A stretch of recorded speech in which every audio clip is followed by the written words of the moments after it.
Was it on Smallville? What is it you pray for? All right, that was a dick move on my part. Sorry. No, it's pretty funny. I laughed. So Ryan was in the middle of asking a question. I'm just like, yeah, fuck it. We'll just go live now.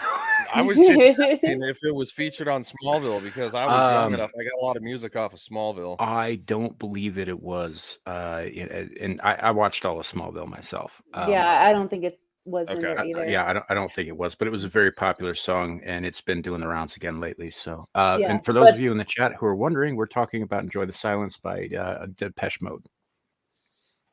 Yes, Yeah. Good stuff. And the Amberlin cover was in the Vampire Diaries. So yeah, there's no way I would have known that. I like the Vampire Diaries. I'll admit.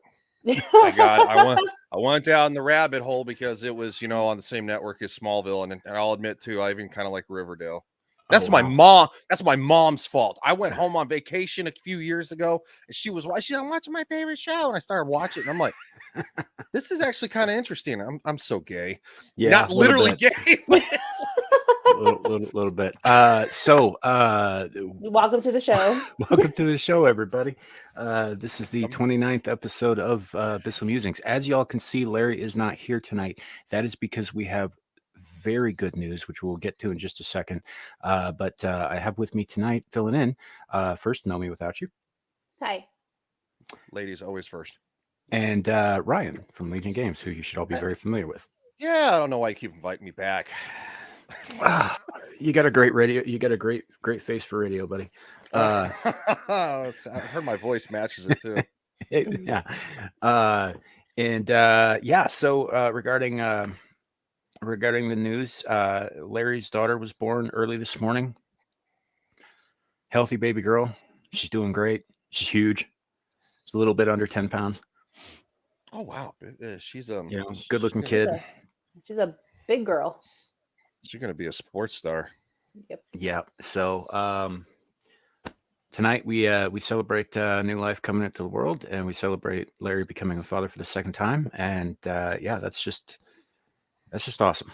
So it's pretty fresh. Send him your well wishes, that sort of thing. And he should be back. He definitely will be back here next week. I believe he's planning on making an appearance on Saturday as well. So that's cool. Yeah. So before we get into the other stuff, say hello to everybody in the chat. We've got Kohai is with us tonight, who apparently her casino that she works at is very dead right now. So she's got all the time in the world to pay attention to us, which is awesome. Muggsy Kins is here tonight. Good to see you. Kohai, I'm so sorry, Richard L. I saw the L and it's right next to the K. It's not even close. I don't have a good explanation for that. Sorry. Elderly moment. Hello, Shadow. I'm getting old, dude, and you're right behind me. I know. Logical Spock, good to see you, buddy. I think that's everybody who's currently in chat. So, heard some stuff this morning about certain coming down the pike terms of service changes for YouTube. And by coming down the pike, I mean implementing real soon. So I don't know if you guys heard, but Matt Walsh quit YouTube this morning.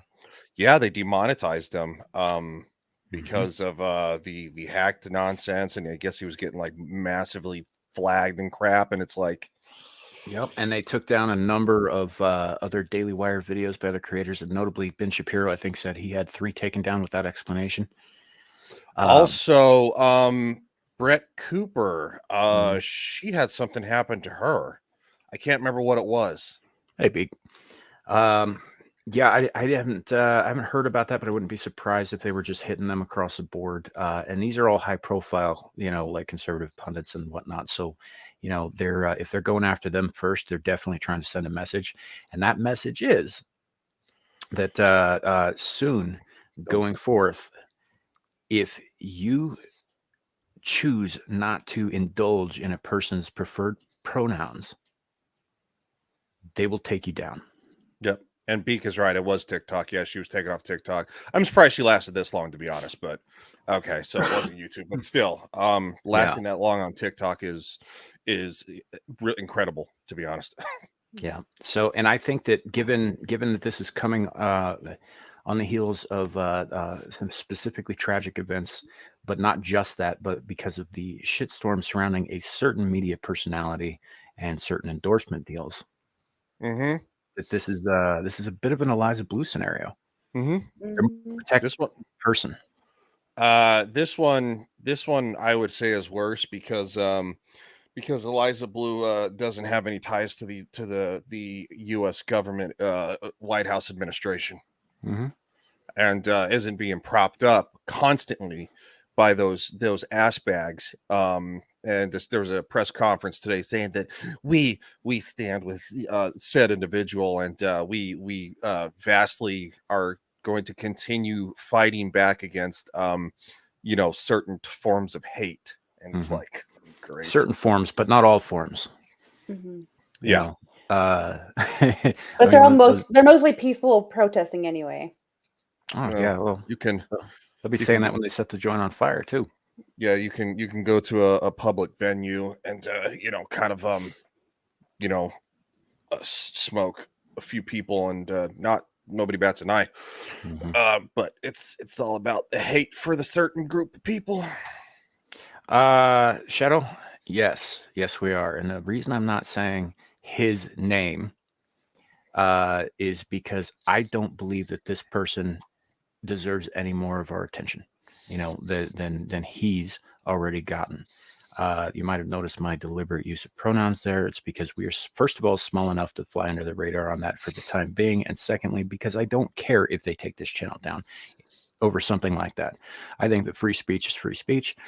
I live in the United States of America. I do not give a fuck what YouTube thinks. Mm-hmm. Yeah, it's the same person, Shadow. And he is he's a giant pain in the ass, is what he is. And I think Ryan's got a point. I think he's a plant as well. Mm-hmm. I think he's there to make a point politically. Mm-hmm. And they're moving to make that point now. Caucasian Sasquatch, appreciate it. Thank you very much. And thank you for being here as well. It's a whole mess. And what's funny is this also comes right on the heels of as of today, Twitter lifted its rules about misgendering and dead naming. So it just didn't do that. I don't know if a lot of people realize, but if so like when I used to share stuff from my Substack to Twitter, it would show the thumbnail and all that stuff. Now they changed it to where it just shows the link and you have to upload the photo by yourself. I think that was on purpose to kind of stop sharing stuff on Twitter, because they want you to do more things there than redirect. And that was just within the last couple of days. I noticed that literally just last night. Well, this was all around the time that they said they were going to start making certain changes, including getting rid of legacy check marks and that sort of thing. And all of that was supposed to take effect this week, I believe. And I think that they've started to implement a lot of that stuff. But the thing that I find funny about that, and the petty part of me wanted to post something that actually did get me a 7-day ban last year. Which is just 2 words, Ellen Page. Mm. Yeah, that would That have makes sense. But I did not do that. I thought about it real hard though, because I really wanted to, because I'm a very petty person sometimes. I can understand why you'd want to do something to poke the bear, but as somebody who still doesn't have their original Twitter account back after successfully appealing it, getting it reinstated after everything came into new effect, and then getting it banned again for evading a suspension, which made no sense. I think the new head of Twitter Trust and Safety is just no better than the new Mama Susan. I think they all play for the same team. They're all in Long story short, Logical Spock, Ellen Page decided to make the one dumb decision in this day and age and become a white man in Hollywood. Well, technically, it's a trans man, so you're still top of the Yeah. pyramid. Have you seen outside of the Umbrella Academy? Have you seen any other work No, Nope. no, I since then? haven't. Yeah. And the Umbrella Academy thing, there was already a contract for that. So, hmm you know, like I'm telling you, that was the dumbest possible business move in Hollywood today. Well, the stunning and brave thing is gay men becoming women. So that's where the true I guess tip of the pyramid is, and we can see Mhm. with that person that we see their face literally fucking everywhere. Yeah. Yeah. Yeah, you know, and that's like, I don't know about you guys, but that would not make me feel good being used like that. Yep. Well, it's just about the fame. This individual has wanted to be famous since they were in, since they were in their teens, and now they're Mhm. 26 years old, and they're everywhere, and their face is plastered, all over everything, and Well, they're getting $100,000 endorsement deals from Bud Light and Nike, and what's the newest one that just said something about them? Wasn't there a not new Shadow. one? See a Shadow. I have not honestly been paying that much attention. I have done everything I could to scrub my timeline of this person's face because this person is annoying. But so I don't know what the new deals are, but Well, let's I just will. say this. Sorry, just real quick. Let's just say this. If you put just the first two letters of their name in Google, it's the first thing that pops up. It's just DY. So, sorry, but anyway, yeah, go ahead. I'm gonna look and see if they have anything new going on because of Oh, I shit. know. Okay. Yeah, it's it's fine. But yeah, it just I get the I guess the addiction to the limelight. I understand that. I mean, we've seen that time and again, especially with young people. And especially with the advent of social media, everybody wants to be famous now. And that's yeah. So I understand that drive, but I don't think that he is aware of exactly the kind of shitstorm. Well, I mean, starting to be maybe now, but the shitstorm that he's bringing on himself by doing this. Because yeah, getting all the endorsement deals. Yeah, faces plastered everywhere. Yeah, everybody on fucking earth who uses the internet knows this person's face and name now. But by Yeah. people who aren't corporations or government officials, he seems to be almost universally hated on every side. Hmm. Uh, yeah, I would say there's probably a solid amount of hate. Not even really hate. Like, I think hate is too strong a word because you hate somebody because you don't. Distaste, then. Yeah, I would say everybody is has an extreme dislike of this individual because they're being shoved in our face. Mhm. And it's like this bad movie that there's just like, no, it's good. You like the movie. Look at the movie. Look at the movie. It's like, I don't want to look at the movie. It's like I didn't ask for this. I Yeah. didn't want to see this, and you're shoving it in my face. So Mhm. you're kind of violating my personal space and what I don't want to see. Right. See, and like I wouldn't even have given a shit if it would have stayed on TikTok and everybody would have been like, whatever. But now that it's like, Well, that's the problem. No one would have. No one would have given a shit about this person except this person's, followers at that mhm, point. Like, I had never heard of him until the last couple of weeks. Now I understand that other people, like in certain circles, he was relatively famous already, but yeah. or infamous or whatever, but known, But it's like I don't run in certain circles. I just don't. There are certain things like there are sides of the internet that I have absolutely zero interest in. So I don't go over there. So I don't hear about things that are happening there until they cross over to my spaces. Yeah. Mhm. And that's what you're seeing that effect with everybody. Mhm. I knew of this person a while back, only because you would catch like fringe clips and stuff like that, and But yeah, it's literally everywhere now, and you can't even scroll your timeline without probably once every 5 minutes seeing that person's face. Right. And Muggsykins makes a great point here. Colin Kaepernick. Mhm. Yeah. Last time you heard him was not that long ago when he made this big deal out of his parents who raised him and loved him and put him in the position that he's in to be able to say and do the things that he says and does, and calling them racists. Yep. And he only did that because nobody talked about him for 2 years. Yep. You know, The attention was not on him, and he desired it so much that he wanted to trash his parents. right. And I think with the other dude, we're gonna see that same thing happen. It's like, yes, I agree, Ryan. He's a plant, but he's also expendable. Mm-hmm. And as soon as he's no longer useful, they're gonna cast him aside. No, I agree. But at the same time, though, I think this one's gonna last probably. It's going to be here for a while. It's gonna be here for a while because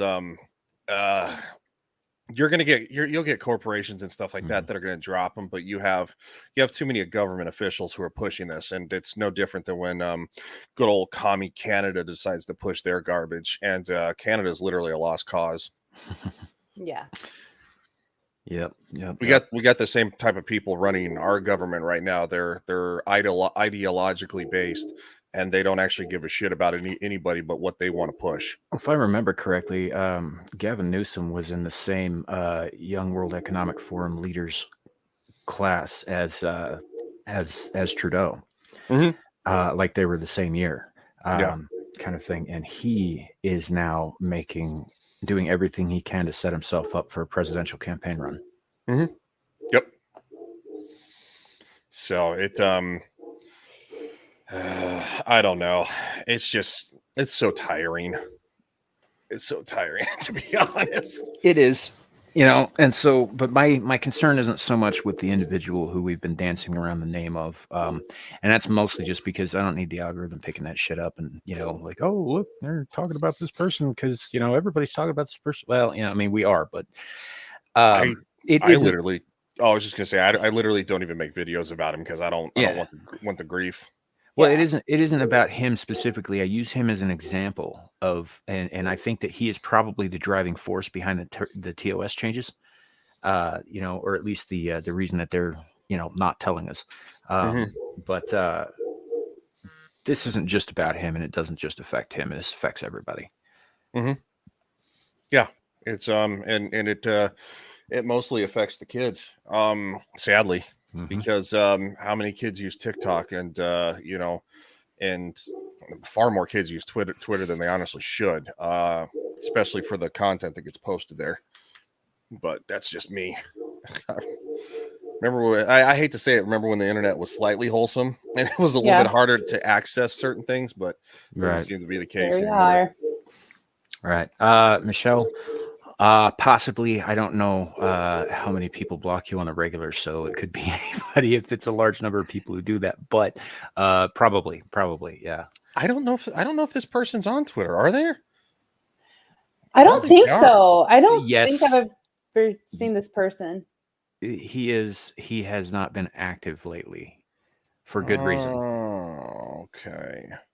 Because I mean, nobody gets, regardless of how you feel about the dude, nobody likes getting dogpiled.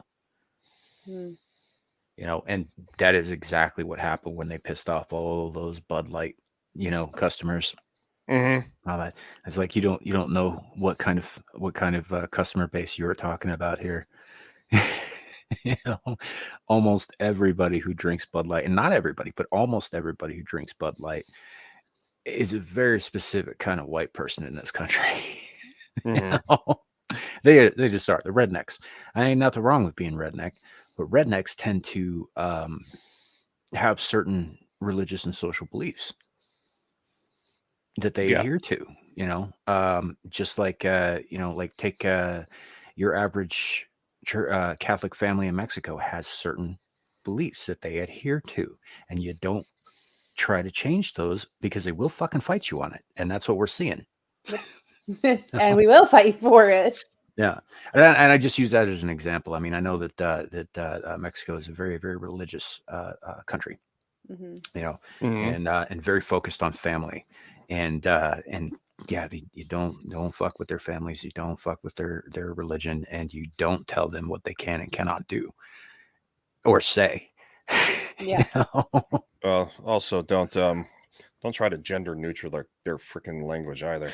Well, No, that's please don't do frankly, that. that's not possible anyway. Yeah. It's just not. I mean, the mere fact that they think that they can do that, even English is gendered to a large extent because it takes a lot from Latin languages. Mm-hmm. That is essentially Germanic. Also a bunch of gendered languages, by the way. And, but and yes, there's a lot of it that can be. I mean, one of the cool things about English is because it's so moldable and adaptable. This does make it very hard for people who didn't speak it initially to learn it because it is changeable. But it is possible, I think, in the long run to remove gendered language from English, where just because of the nature of the language itself. But almost every other language in the world, with like maybe 3 fucking exceptions, is gendered in some degree or other to a point where it's ingrained into the language. It can't be changed without fundamentally changing the language itself. Yeah. Yeah. Like French, Spanish, German. I mean, there's a numerous amount of ones that are, and it's just like it's so nonsensical. But this is the whole entire point, though, is to change language and change the meanings, and then of course you can turn around and you can change other things about yourself, and you have to force people to say them, or you're not accepting the new norm. And it's like, no, this isn't normal. This is mental illness. Mhm. Yep. You don't get to change words at random. Do you guys ever get that argument about like, oh, well, language evolves, right? You ever hear that shit from people Mhm. saying like, oh, you've got to say like Latin X or whatever? Yeah. Because I hear that all the time, and I was like, yes, language on its own does evolve. This is not what that is. You are forcing it. Yeah.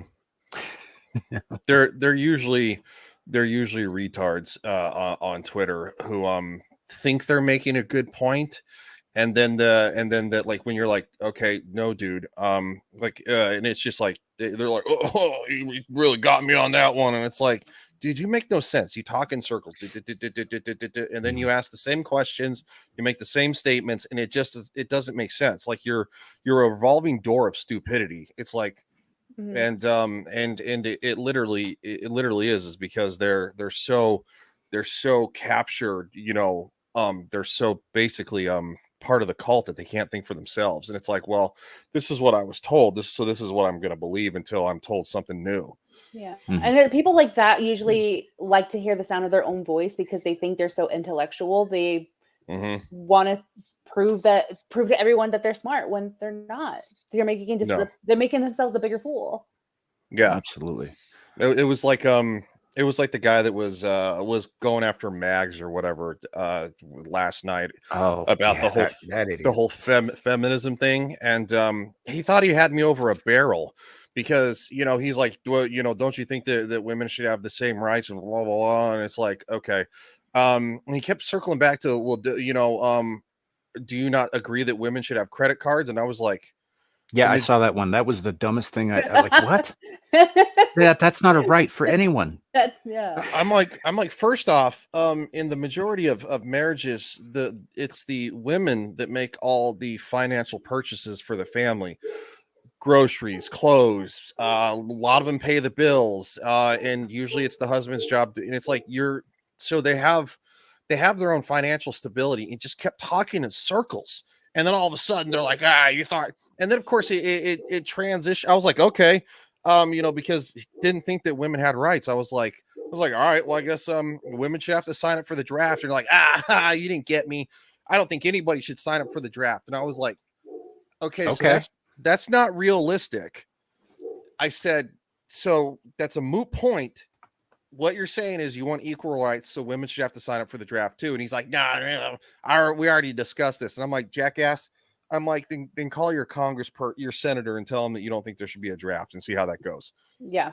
Because and then again, like I literally ended the conversation because I was like, we're talking in circles. I'll discuss with somebody to a certain point where it's like, if we're going around in circles, I'm done.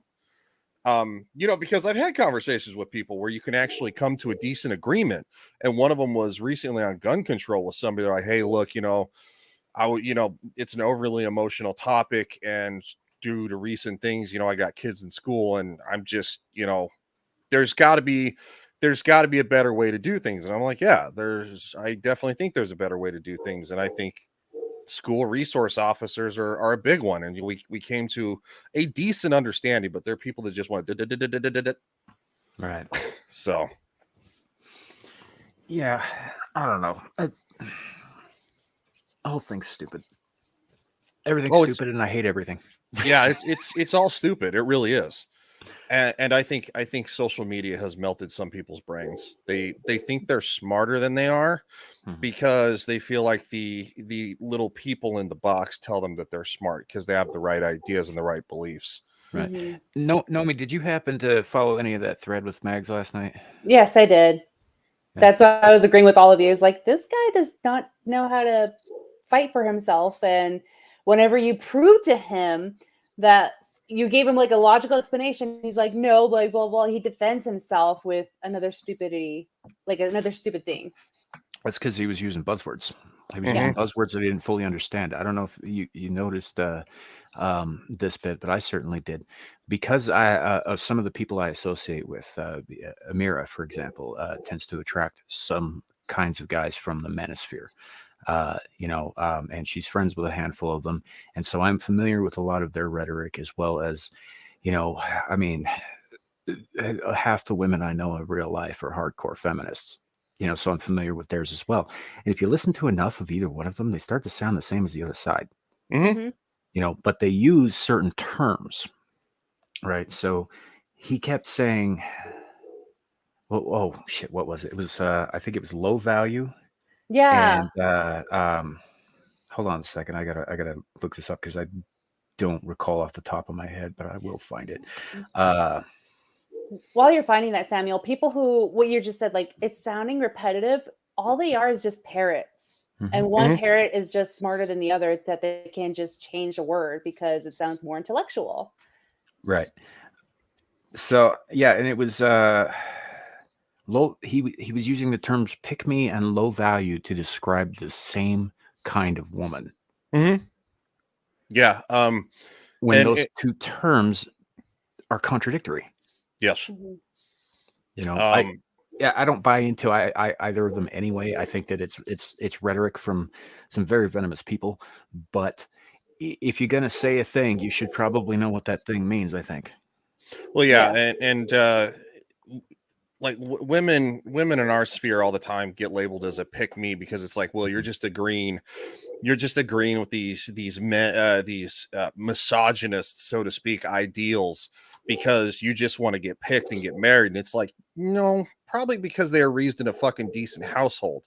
And the idea, and it's like, oh well, I tried to bring up women's suffrage to that ass clown, and it's like, yes, 100 years ago, well, over 100 years ago, like, this was an issue.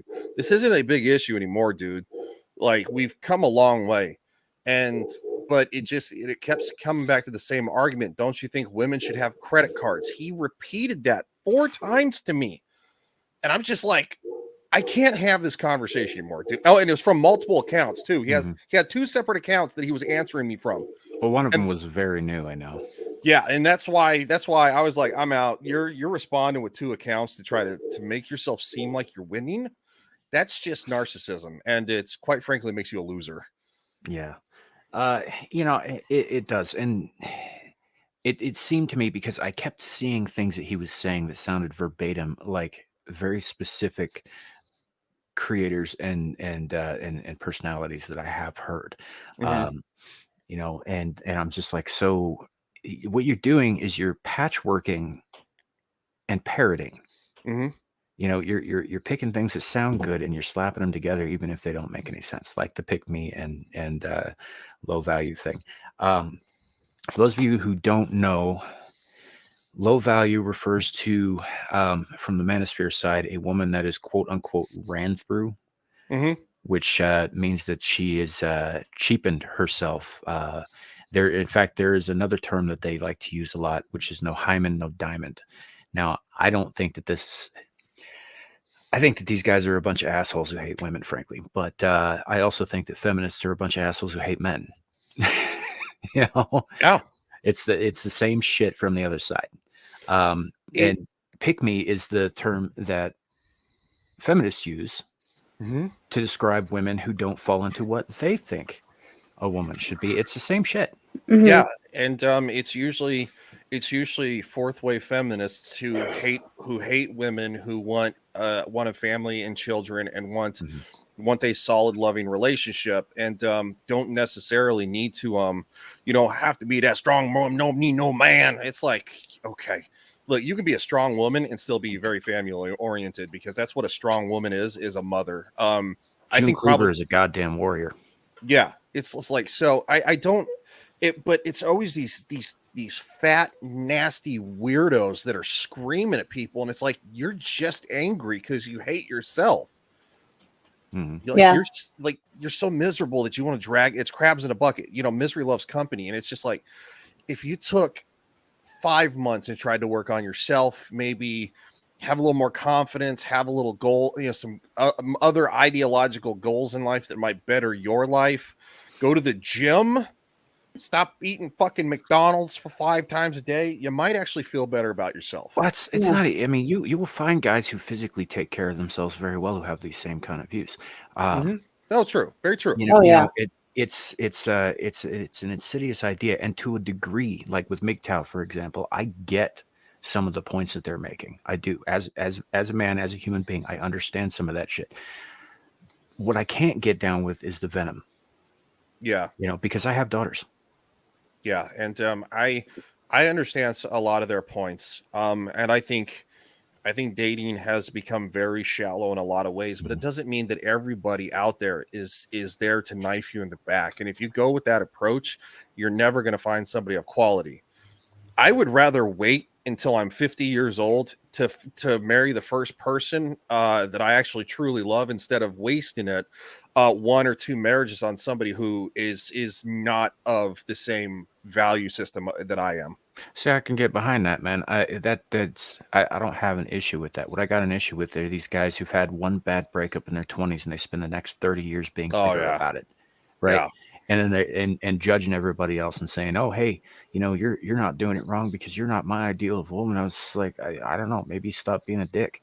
Mhm. Like, and Mhm. they'll come at guys like me who will be like, "Look, I kind of get what you're saying, but you don't have to be fucking evil about it. You don't have to be cruel about it." And they'll come at me and it's like, "Oh, well, you're probably just some like 12-year-old virgin or whatever." That's usually the thing that I get. And I'm like, "Well, I've been married and I have kids. What have you done with your life?" Yeah, you You usually know? get that, or you also get, hey bro, she's not going to sleep with you, okay? And it's Mhm. like, and the last one that did that was somebody who a woman that I've done live streams with before, multiple, and I'm like, you realize that I actually know this person, like we've actually talked quite frequently on a weekly basis, and I'm like, has nothing to do with that, Mhm. dumbass. Like you're literally putting your intentions on somebody else. Right. Mhm. Nomi, let me ask you, being that you are a professed female, a professed woman, uh, A I don't want to biological assume woman. here. Yeah. Yeah, I don't want to assume your pronouns here. Well, uh, who was it? Max von Priestley's. I was on one of his streams and I told him that I identify as a threat and my pronouns are try me. So, I yeah. like that. Okay. So, yeah, hit me with your best shot. Oh, well, my question, I guess, is that like on the other side of that, do you ever get shit like that from feminists? Like, I mean, obviously they throw around terms like "pick me," but do they use phrases like "he's not gonna fuck you, sis," for example? No, I've never I do have a good amount of feminist friends, Mhm. but they've never really told me that, like, you're just a pick me girl. And because I've told them my values. Like, my values very much align with Ryan's. But I've never had any of my feminist friends tell me like, "Well, you're a pick me girl and you have like your views wrong" and stuff like that. We've been very mutual with each other. Um, but of course, like the internet is just a different world, and it's just a Mhm. cesspool of idiocracy.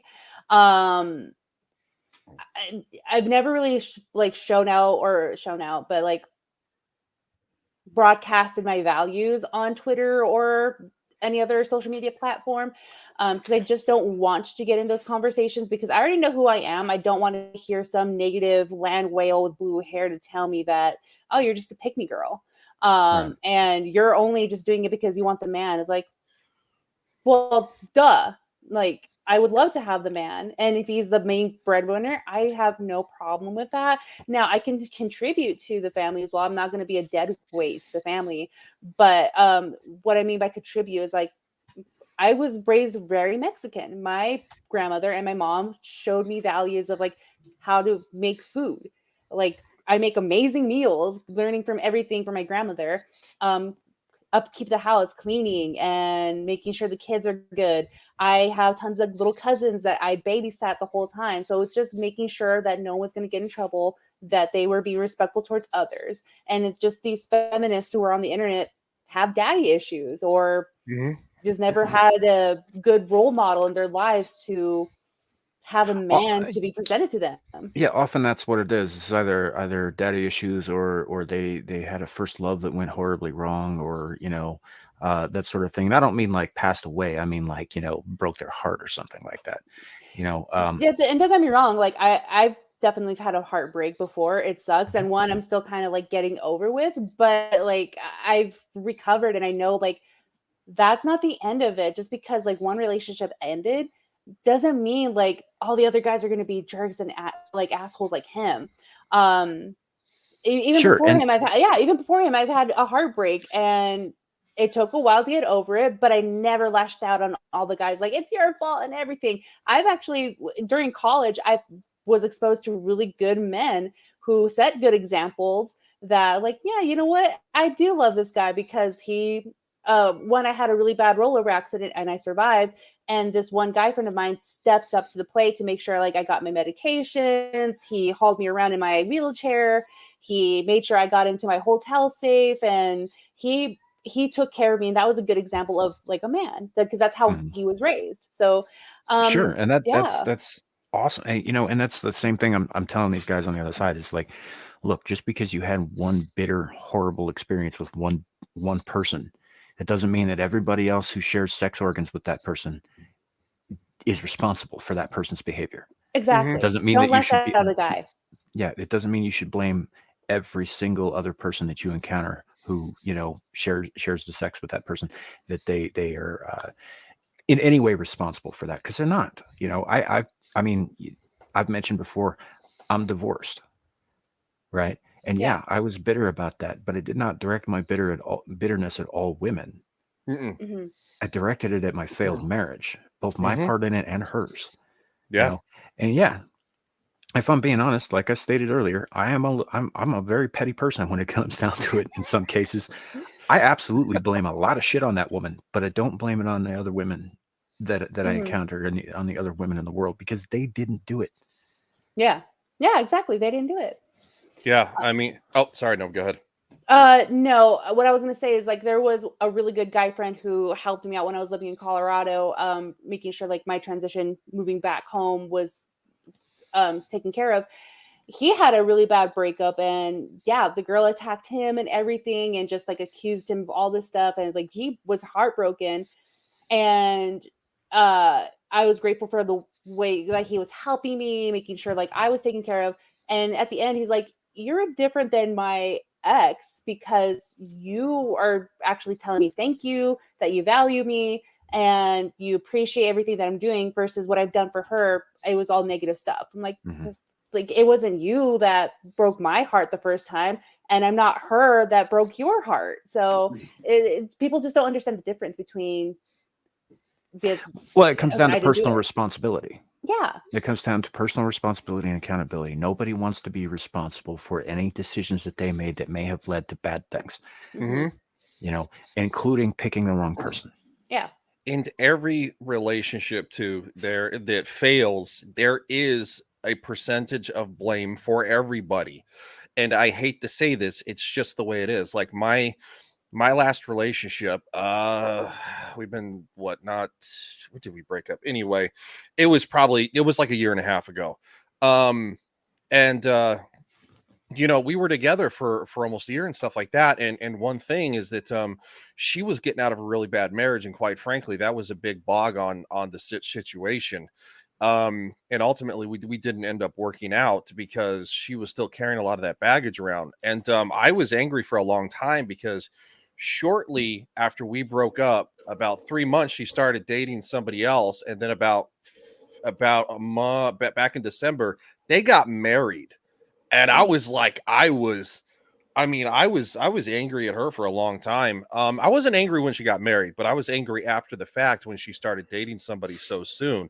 Mhm. And actually, when I saw the because we had a mutual friend, that's how we met, and I saw that they've been best friends since they were kids, and our mutual friend was at the wedding. I actually legitimately messaged her and said, "Hey, congratulations, you two crazy kids." And I genuinely smiled because I was no longer angry.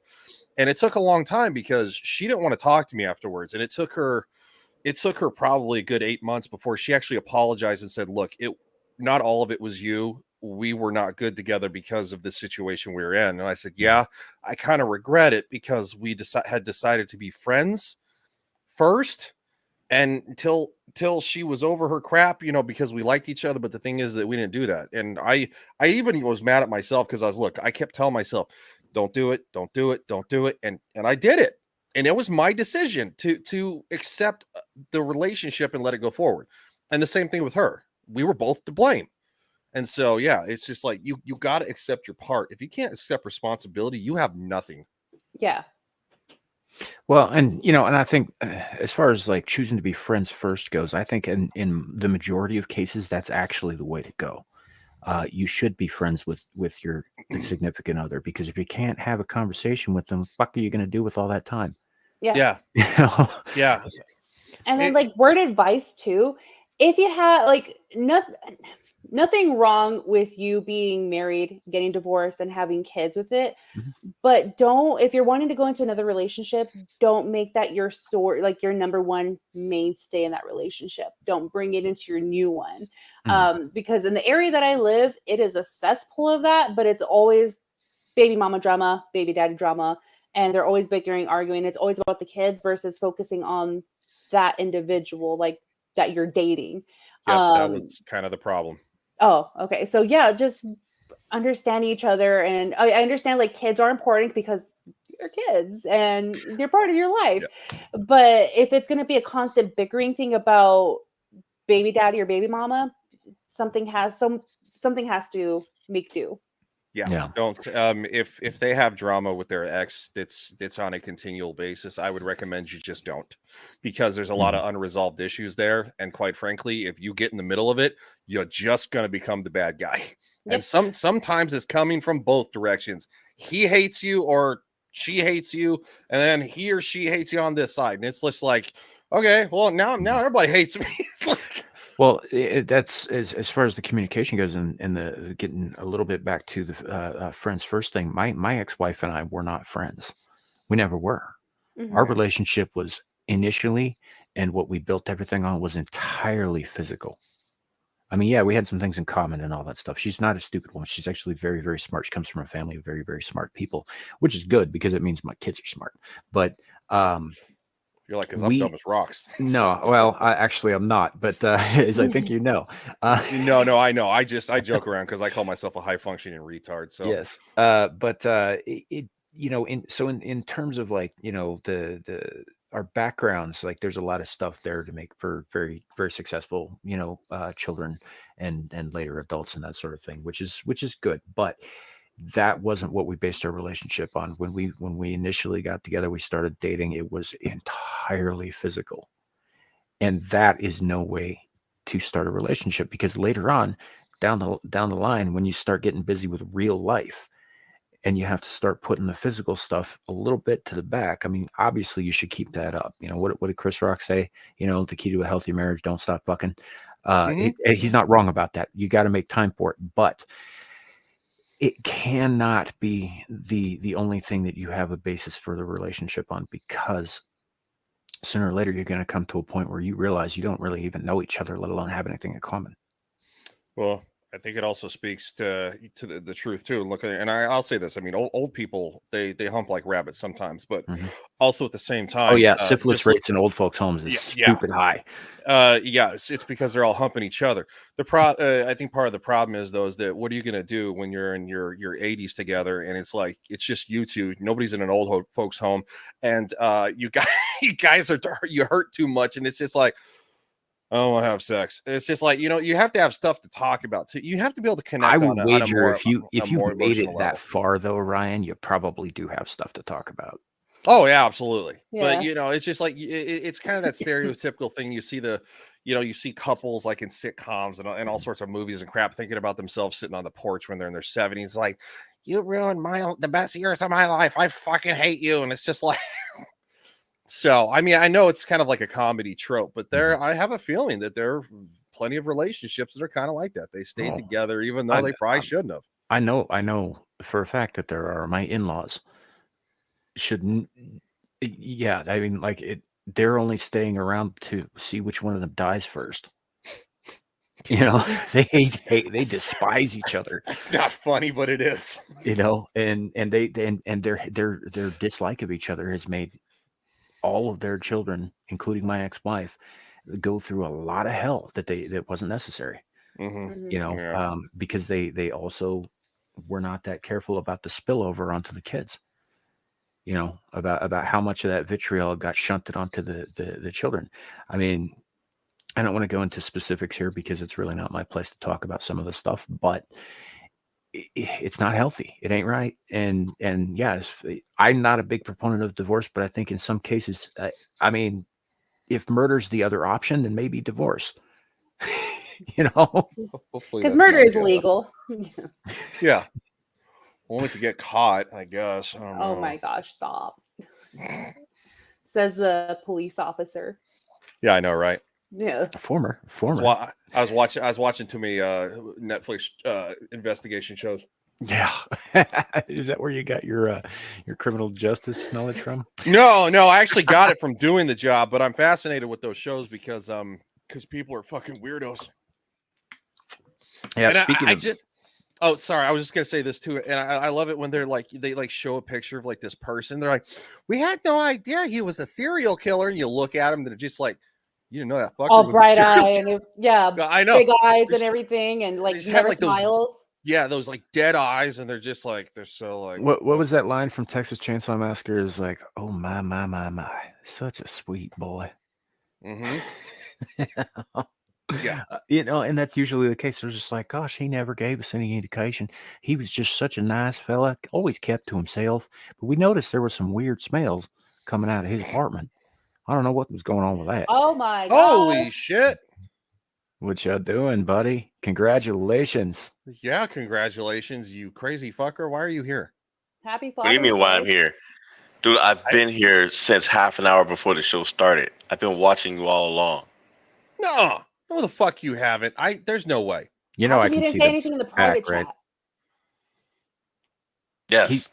He's making it up. He knows I can see the back. He just came in. He's a No, fucking, yeah, I've been watching all along. I just clicked in. Uh-huh. Yeah, okay. Why are you lying, man? Why are you lying, man? You know, lies make baby Jesus cry. You know, though, I do wish I had like a confetti overlay, though. Seriously, congratulations. I know, right? We need the thank applause. you. I could have come in earlier, but the conversation has been so good, and I didn't want to interrupt. Well, I mean, you would have some expertise on it, seeing as you just had your second child. I think you're doing pretty good. Yeah, but you know, the fact that you were able to see tonight is a night of victories in more ways than even you know, Ryan. See, you and Nomi, you successfully got Samuel to do something that he swore up and down he was never going to do on this show, which is talk about relationships. Really?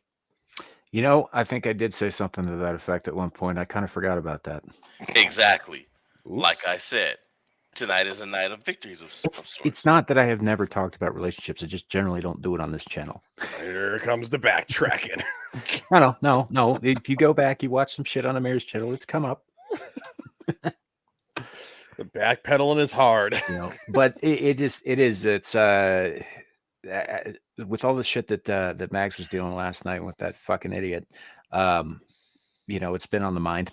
So what here we are. exactly? Now, what exactly happened? And Nomi, I don't even Nomi. Your stories was very interesting. So I don't want to cut any of that off, but I'm trying to find out what happened because I was half asleep. I was half asleep going through the labor and everything.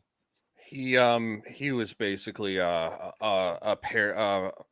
basically just a male feminist that parrots the usual talking points. I'm not certain that he was, because he was using rhetoric from Buzzwords. both sides. I think he was a troll. You think he was trolling? I think he was. But the thing is that how do you come out of nowhere and just like randomly like come after Mags? I think he was a troll because none of it made sense. No, none of it did. The whole thing started, she quote tweeted somebody else, and I think he was in that person's thread. Is what happened. So he was just a shit stir. Pretty much. Yeah. Yeah. But that also shows you have a very small life. Yes. Well, yeah. That's the other thing. Especially if you dedicate your life going on Twitter, trolling on women, and being like a fake feminist. What a life to live. Right. And he was doing this shit in the middle of the night too, and I'm just like, you don't have better things to do? Like sleep. Yeah, and I didn't notice it until later on today. Holy shit, Soul Man, how you doing, buddy? Haven't seen you in a minute. I'm a soul man. He's a old school internet pal. Welcome back. Nomi, please continue. In fact, you know what? But before you do that, I'm gonna prove a point to. Here we go again. Yep, I'm gonna prove a point to Ryan because he doesn't seem to understand that when I say I was watching you guys, I was actually watching you. Oh, do you not see? Do you not see? Isn't that Shadowhawk saying? We're talking about, poop head, I'll just call him that. But if you look over into the... Okay. You were not in the studio. You were hovering behind the door. Exactly. So that doesn't count. I've been here for a very long time. You've been in the rules, pal. I was watching everybody and everything. You've been watching CNN again, twisting the narrative for your own personal gain. Why not? Yeah, you're not hiding. You were just kind of eavesdropping in the conversation behind that said door. I figured you'd either be passed out because the baby's passed out, or you would be probably pulling your hair out right now, which you don't have. I was gonna say, given how early in the morning that was and all that stuff, that I figured you'd probably be sleeping by now. Oh, I did. I passed out so many times. The baby came at 6:05 in room 605. Wow. Yeah, 6:05 your time. That was like 4 a.m. for me. Yeah. But I'm glad to be here tonight. And as I said, tonight is a night of victories, not just because of my gigantic, very beautiful daughter, who, by the way, I didn't notice because they kept turning the damn lights on, so I couldn't tell. But my wife actually called me and told me that her eyes appear to be a dark green. Oh. I thought they were just regular dark brown. And she's like, "Hey, there's her eyes are like a dark green." I was like, "Oh, okay, well, it's pretty cool." But the reason why I say that tonight is a bit of a victory is for a different reason. Samuel, I called you Monday night, didn't I? Yeah, but to be honest with you, after that conversation, I kind of spaced that off. I don't know if you noticed. Yeah. I know. What was that phone call about? Oh, you wanted to set a trap. I wanted to set a trap. Okay. Yeah. And wasn't I supposed to call you on Tuesday for you to initiate the trap? I mean, yeah. I Remember didn't what really I want to said? do it anyway, but yeah.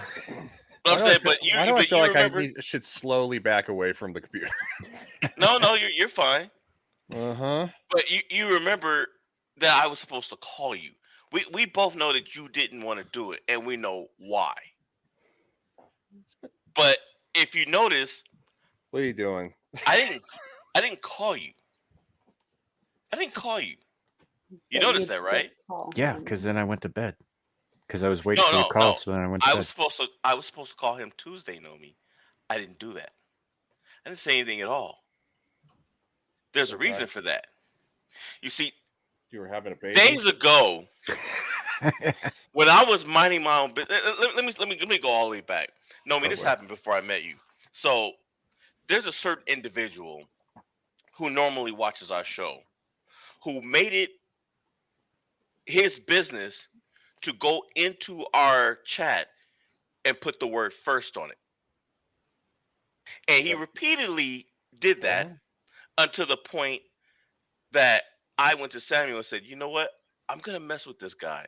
Because every time I look up, there he is, popping up in our chat, making a statement. So I'm going to take this from him, which I did. And after various people raced to beat me to the punchline because they thought it was funny to aggravate me, I decided to set a trap. And I didn't tell Samuel about the trap. In fact, I forget a lot of the details, but I do remember there were certain things, there were certain bits of information that I didn't tell Samuel because I didn't want him getting caught up in it.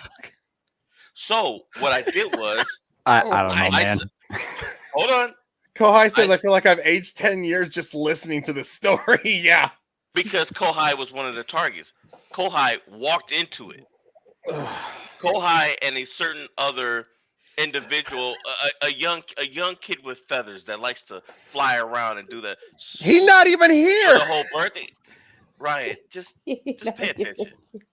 I have a friend. I have a friend Wait, that's. I have hold a on, friend that's wait, like him, who's a wait. storyteller. It takes him 10 minutes to tell a 2-minute story. I have to recap. I have to recap for Nomi.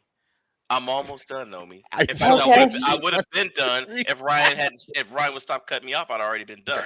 Okay, 'cause he went off camera. I'm here. I'm listening. Okay, so they decided to say that they were first. They beat me, and they made a whole big thing out of it. And come to find out that I had actually been first all along and set a trap for them. They didn't like that.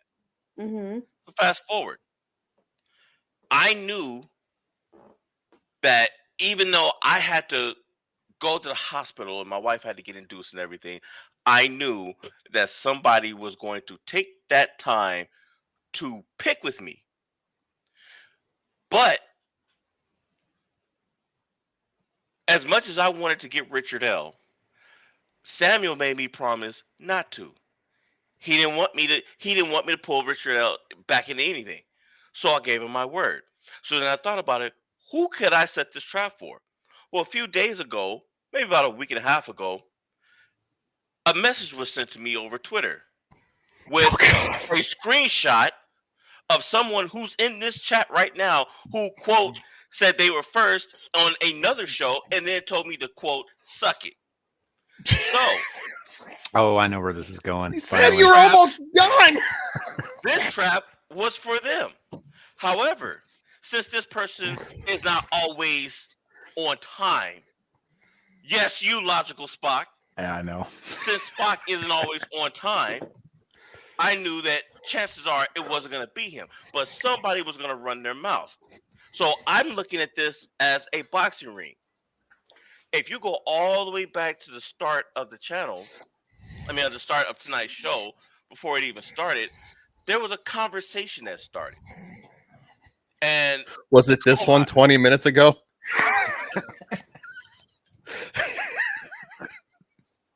Look. Are you done? I'm waiting. Give me a second, dude. I just want to make sure. I'm listening. I'm listening, Larry. Thank you. As you can see, I was going to let this go because I already knew that this person was going to do this.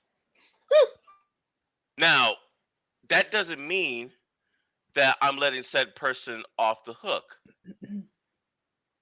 And there's a reason why I'm not letting said person off the hook. I'm crying. Because, Nomi, this person did this to me. Oh. So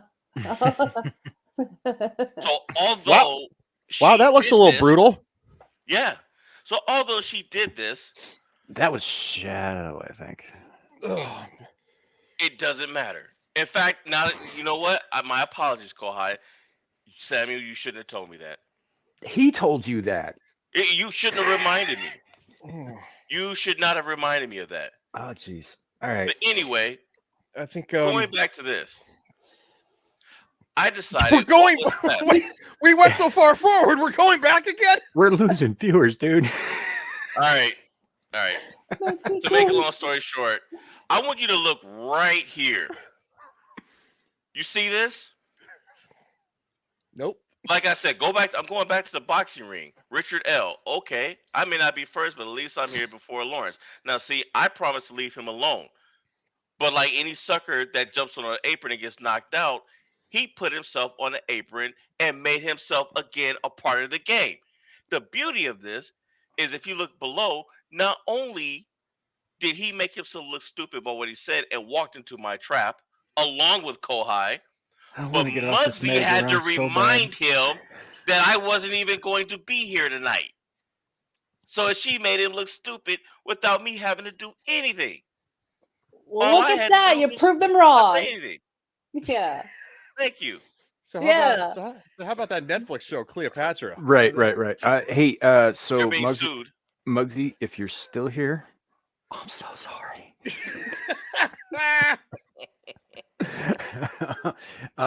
Well, actually, before it's like listening to my grandfather tell a story in his 80s. Before we get around to Cleopatra kind of thing, there was another bit of news relating to Hollywood that came out recently. Alec Baldwin is getting away with murder. Yep. Oh, I saw forgot about that. By the way, quick note for you guys. Yeah, he's still in the news. There you go. I mean, yeah, if you call that news, that's a day ago. What? Yeah. Nobody. I don't know. I don't read Daily Beast, so there's no way I would have known that. All he has to do is come out as trans, and he'll be all over the place again. Yeah. And Carrie, I realize it's not technically murder. As far as we know, it's just an expression. Yeah, no, it would technically be considered manslaughter.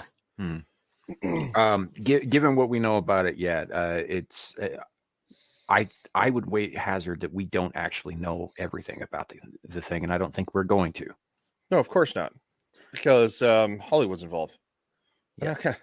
They're gonna kick their cash cow under the freaking bus, even though they'll kick all of us under the bus and make us pay out for continuous bailouts for like Hollywood, which we bailed them out like 4 times now over the last 20 years.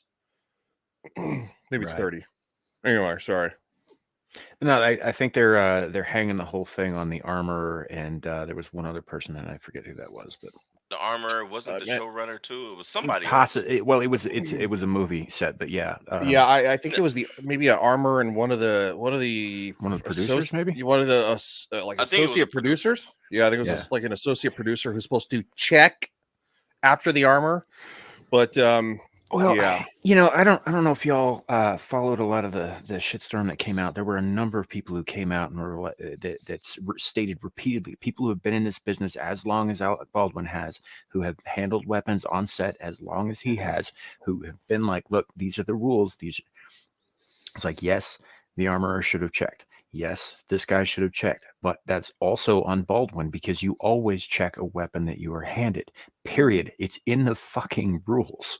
That's what Will Smith does all the time on his movies. Like, if he's handed a gun, he always double checks it himself because it's his responsibility under both under the rules. You would think they would learn after what happened to Brandon Lee. Yeah. Yeah, you would. Oh, not to derail the conversation. Weapons master prop guy. Yeah, that's probably it. Apparently LeBron James paid for his Twitter blue, bitch. The little punk ass that he is. All that. Wow. Why would you pay? Say the same with Stephen King. He's like, oh, I didn't pay for it. I don't know how this happened. And it's like, motherfucker, Halle Berry was making jokes about how she doesn't have one anymore. Literally making jokes because she hasn't paid for Twitter Blue. And you're sitting there crying like, I didn't pay for it. It's a hack. What a He's doing this loser. to make fun of me. Who cares if you did or didn't? That guy's always complaining. Because they hate Elon Musk, and there were weirdos celebrating the fact that that the rocket blew up today, and it's like well, it achieved 35,000 feet, and it's the largest rocket ever launched from this Earth. So I think it's something right.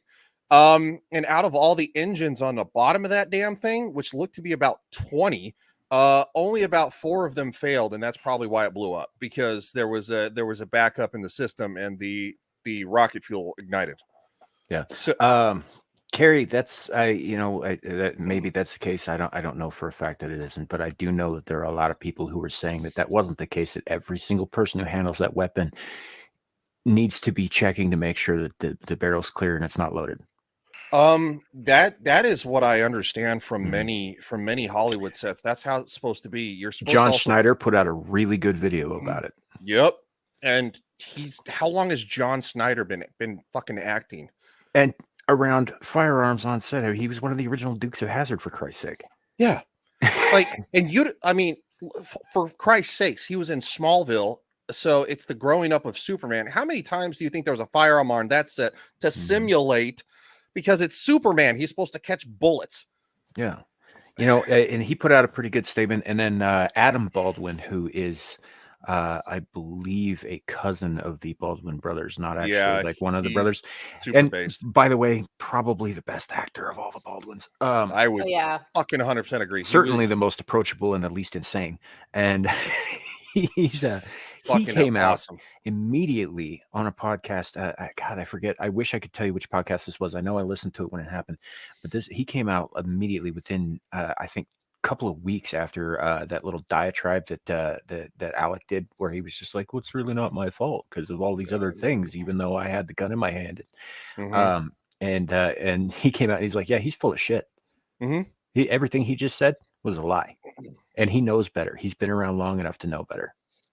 Is Adam Baldwin not on Twitter anymore?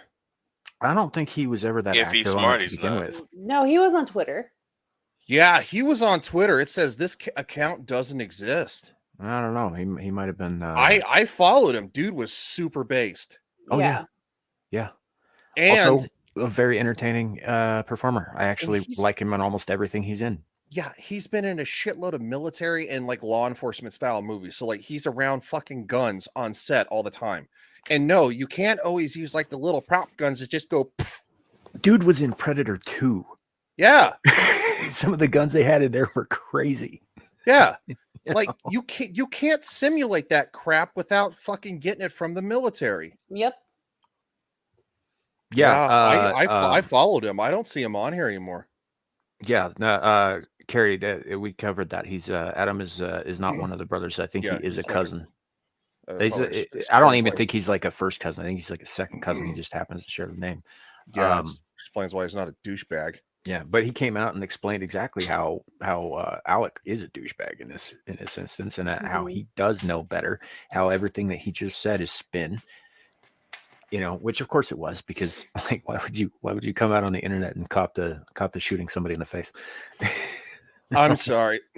He lost me when I didn't pull the trigger. It just fired. I'm like, bullshit, motherfucker. The gun doesn't fire itself. Again, no, it doesn't fire itself. Again, John Snyder's video demonstrates with that exact model of weapon how that doesn't happen. No. Like he did an excellent breakdown of it in the video. Yeah. He was using, I saw it. Yeah, but the let's just say the the Epstein island list is super strong, and a certain person was on it, so of course he's going to get covered. Yeah, well, Now, my next question is, how did live rounds get on that set to begin with? Supposedly they were shooting in the desert between takes, which should never have happened. That was stupid. yeah. Yeah. Supposedly that's That the is the story. official line. That's the official line is that they were blowing off steam in the desert with firearms and live So rounds. they got drunk, they were blowing off each other, and then somebody ended up getting shot for real. But my question is, who's blowing off steam from a fucking Hollywood set by shooting guns? Because I'm going to tell you what, with their stance on a lot of stuff, I don't see Alec Baldwin in the desert shooting at cans. I just don't. No, I don't either. And I don't see I probably anybody from that set doing it. I do, because I think that while he has that because he's been very pro gun Anti-gun. legislation or Yeah. anti-gun legislation for a long time, and very, very vocal about it. But I honestly, I mean, look at what he's doing right now, man. I don't think that man believes a fucking word that he says applies to himself. No. And I see what Carrie's saying. Hammer drops do happen. Oh yeah, absolutely. Especially with an old style revolver that you need to cock the hammer back. But the thing is though, is that they're not necessarily gonna leave that necessarily even up to the actor or anything like that. They're just gonna say, okay. And this is me personally. I don't know how they do it 100% on Hollywood sets. I would want to load my own rounds. I'm gonna be like going, if you hand me a semi-automatic pistol and it's already got the magazine in and the slide is closed, I'm gonna say, I'm gonna rack that motherfucker back. I'm gonna literally take the magazine out. I'm gonna rack it back 3 times, and whatever pops out. Then I'm gonna take the round that popped out, and I'm gonna hand it back and say, "Give me another one." I'm gonna put it in, put the magazine in, and rack it forward. And I'll be like, "I did it. I checked the weapon." But Well, yes, let me ask you guys this, because as far as I know, like when was the last time that that this specific kind of accident happened on a set? The Crow. Yeah. No, But didn't that- it happen again after that? No, Somebody no, else it got hasn't. shot after him. No, it was the last time. Not it was on Crow. set, Yeah, the last time was Crow. because that incident, they already had fairly strict rules, because this sort of thing used to happen all the time by accident back when they were doing like spaghetti westerns all the time in the 60s. Yep. So they started putting rules in place, and when it happened, when it killed Brandon Lee, Yep. they were just like, okay, no more of this. Yep. And they have been very strict and very careful ever since. So They the were odds of this even extremely happening strict at after. all Yeah. are extremely fucking low. That means too many people on set had to fuck up. Which Yeah. which to me sounds like horse shit, because and I'm gonna go with Or it was murder. Or it was murder. It was either extreme apathy, which somebody just didn't give a shit in whatever role. And the reason I say this is because that's how I got my Nintendo Switch from Amazon. So I ordered my Nintendo Switch from Amazon, who was supposed to deliver it. They didn't deliver it. It never showed up. So I reported it that it didn't show up. They reimbursed me. Then come to find out they accidentally handed it off to USPS with an Amazon label, which shouldn't have happened, because a clerk should have scanned that or tried to and said, "Nope, that's Amazon. Send that shit back." Instead, the clerk threw it into the fucking crate. The carrier delivered it to a parcel box without scanning it. So many fucking things happened to fail that I got a Switch for free because Amazon and USPS both fucked up that much. I could literally describe in detail how many scans there were supposed to be to make that happen. So no, it's definitely has to be either apathy or Mass intentional. negligence. Yeah. Negligent. Well, and like Spock, Carrie asked earlier, who was the producer again? I do believe they had a handful of producers on this show, both assistant and otherwise, but he was also a producer. If I remember accurately, which also, even if it wasn't his hand pulling the trigger, makes him he's liable and responsible for it. For manslaughter. You know. But now, because of the Hollywood dollars, nope. And good lawyers. So It didn't even get anywhere near anything like that. I guarantee it was if you pay this fine, we'll make it go away. And we'll put it on the plebs, because the little people like us, we don't understand how shit works. Yeah. They literally play by a different set of rules. Money means that you play by a different set of rules, and they think that we're all idiots. And quite frankly, even if they know that we know, they're just like, who's going to believe him? It's a conspiracy theory. Thank you, CIA, for that one. Yeah, and this is something y'all got to remember about people in Hollywood, people in power, that sort of thing. When they talk to you like they think you're idiots, it's because they think you're idiots. Yep. That's why the last election, when The Rock said that he endorsed Joe Biden and Kamala Harris, I was like, bullshit, motherfucker, you got paid. Yeah. You got fucking paid, because The Rock has never ever spoken about politics in any way, shape, or form until all of a sudden the last election. He's like, I just think Joe Biden and Kamala are going to do the right things for this country and the right things for our kids and my kids. And I'm like, bullshit, bitch. You got fucking paid and you're just looking out for your fucking family, which I understand. That's great. But you're looking at their fucking college fund and how they're going to end up in life. And that was all you gave a shit about. And doing it at the expense of gullible people. Yeah, and you threw the rest of us under the bus. Now, I still think The Rock is a great guy. He does a lot of great things for a lot of people. He's a huge man of the fans and doing stuff like John Cena does. But John Cena is the same way. He fucking bent the knee when it came to China, and he went ding dong bao ding hao, and like fucking speaking Chinese, apologizing for saying that Taiwan's a country. Yep, he sure did. Okay. It's like, at what point do you lose your soul because somebody says my money, my paycheck? For real. So, I would say probably the second that you endorse that check. Yeah. The second that you endorse that check, you are a hooker. Yeah, and you know what? I got a lot of respect for people like Glenn Jacobs, who's Kane, who's the mayor of Knox County, and sure is. He doesn't bend the knee to the paychecks, because now he's hated because he's he's under the Republican banner, much like Trump was. Whether you like Trump or not, that's where he kind of, that's where most of his ideas and policies, fall under the banner of. And same thing with Glenn Jacobs, who is a very smart man. But yeah, he was a WWE wrestler, and now he's hated. They say horrible things about him on Twitter. Hey, Josh. Yeah. He doesn't strike me as the type of guy that cares about that, though. He knows who he is. Yeah, no, he's about that. Yeah, no, he's he actually ironically, when they had celebrity what was it called, the weakest link, he actually won for his charity because he's very smart. Yeah. He's very smart. He's very smart. Yeah. Oh, Richard L's here. Anyway. Yeah, he was here at the beginning and he's here again. Yes. Yeah, yes, he is. Sorry. He's a fan. I have a lot of knowledge, and sometimes it just Yeah. Well, I slept through half of it anyway, so it doesn't bother me. Oh yeah, really? The guy with a 35-minute story? Mm-hmm. It would have been a 5-minute story if you hadn't kept interfering. It would have been a 30-minute story. Look, guys, Larry, for the chat and for everybody on the panel who does not already know this, Larry is a natural storyteller. He's very good at it, but he does tend to draw them out. This is not the first time he's done this to me. As I told you, I have a friend who grew up in Louisiana, and he's very much a storyteller. I admit, I did drag it out on purpose. No shit. Really? This fucking guy. Look at Nomi's face. All right. Yeah, I was just like, when the woman in the room is like, wrap it up, fucker. Nomi, that was unintentional. I did not. I wasn't trying to offend you in any way with my story. No, I knew what you were doing. I was just like, cool, story time with Larry. I'm here for it. This is the first time I'm hearing it. Yeah, it won't be the last. Don't get me started on you.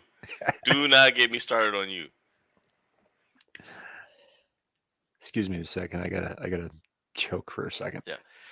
But back to what you were talking about earlier, Nomi, about this whole relationship thing. Okay.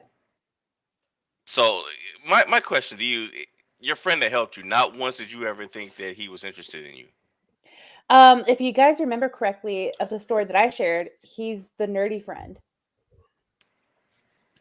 Are you talking? Right. There was nerdy friend, and there was Not Uh, nerdy friend. Nerdy friend, Overbearing.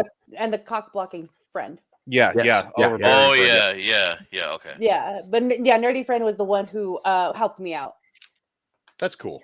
That's Yeah. Yeah, cool. that is nice of it. Well, seeing the circumstances that I was in and I was relocating, it wasn't gonna be an ideal thing because long distance relationships suck, and that's something that both he and I did not want to do. So I yeah. would second that. I've tried that. It doesn't work. Hmm. And usually somebody gets upset when you break up with them. Yeah, usually. Yeah. I mean, it depends on circumstances and that sort of thing. You know, it depends on whether or not they both saw it coming. Generally, that the upset part comes when the other party has no idea that it's coming. Yeah, that was kind of my previous situation to the ex that got married, just the last one. We dated for probably 5 months. She lived in Maryland. I lived here. We had previously dated when I was in the military in Germany overseas. It was just happenstance. She came down here during that time frame and kind of thought that maybe old flames could reunite, and we hung out and stuff like that, and it just didn't work out either. Yeah. Relationships are hard, man, you know, and if They are. they're always a challenge, and quite frankly there are barriers that if you can't get around them, you got to be honest. Well, I think that's you're seeing, aside from like obvious problems like no fault divorce, which I think is a horrifying fucking bad thing. But Yeah. because it encourages and incentivizes the whole thing, which is obviously is how we get where we are. But we also have whole generations of children who were raised by people who exploited no fault divorce, and they were also raised to have everything, you know, basically handed to them. Anything they wanted or they needed or whatever was just provided for them. Like they never had to work for anything. Mm-hmm. So when they get into a real relationship and discover that it's actually work, that it is work, and it should be work, it's not supposed to be easy. Mm-mm. The first thing they want to do is quit. Yeah. Because God forbid, you know, they work at something. God forbid that anything doesn't come naturally to them. You know, and I definitely agree with that. And I'm not saying this in the instance of my last two relationships. You know, obviously one I said, sometimes you just can't rekindle an old flame. Didn't help that it didn't help. It was long distance.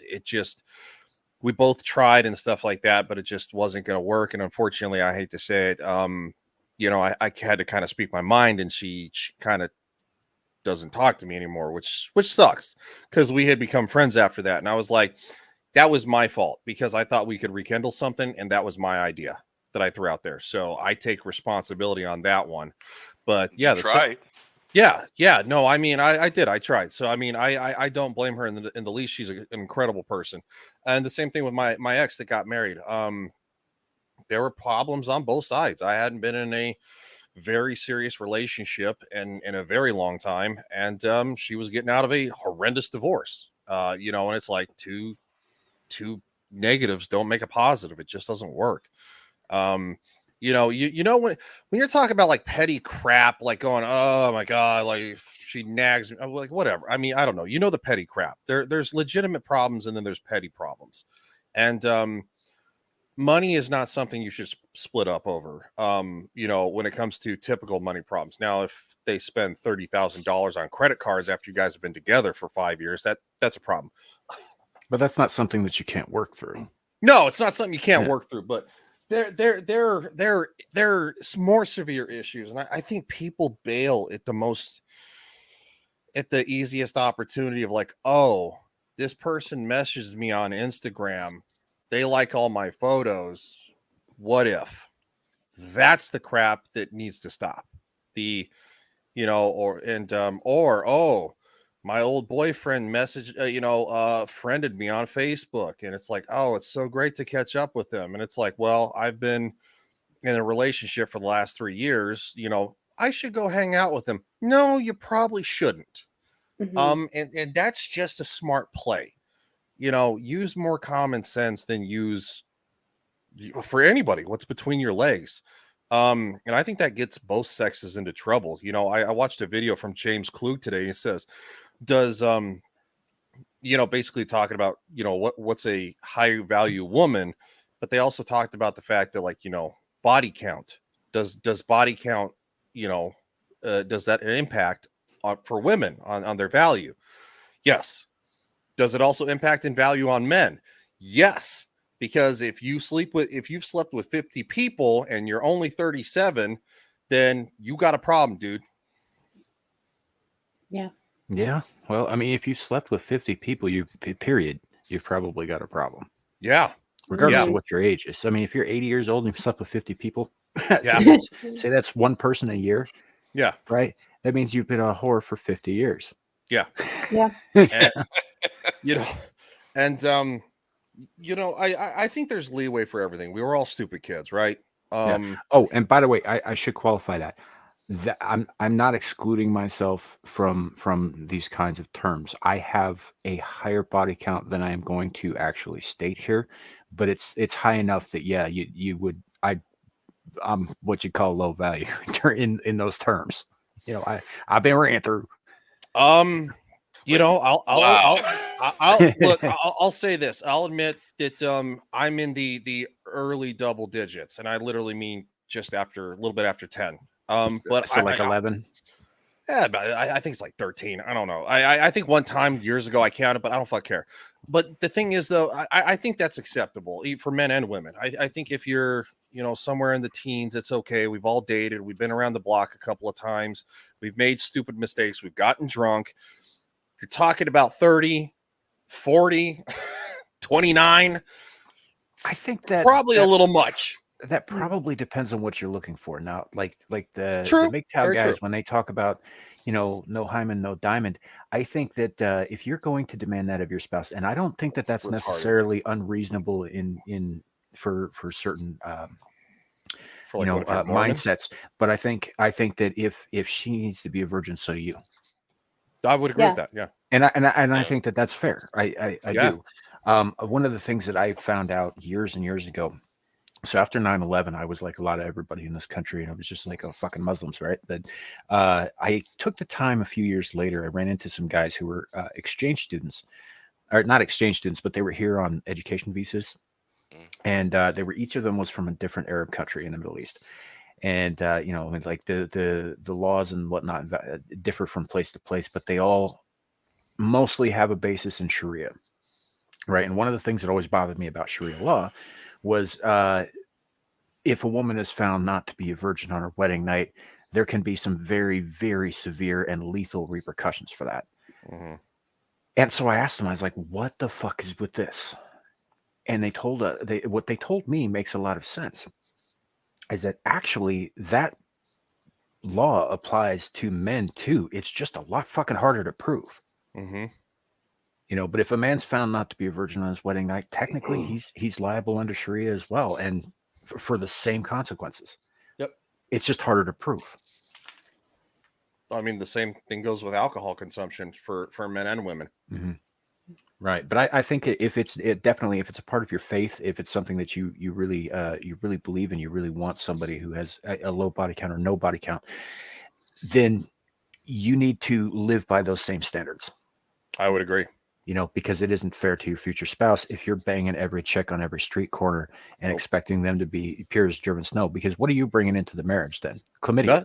Nothing. You're a low value man. You have little self-respect for yourself. And you obviously have no respect for your future wife. No, because quite frankly, I wouldn't, if I were a woman, I wouldn't trust you not to run off in Vegas and do something stupid. Right.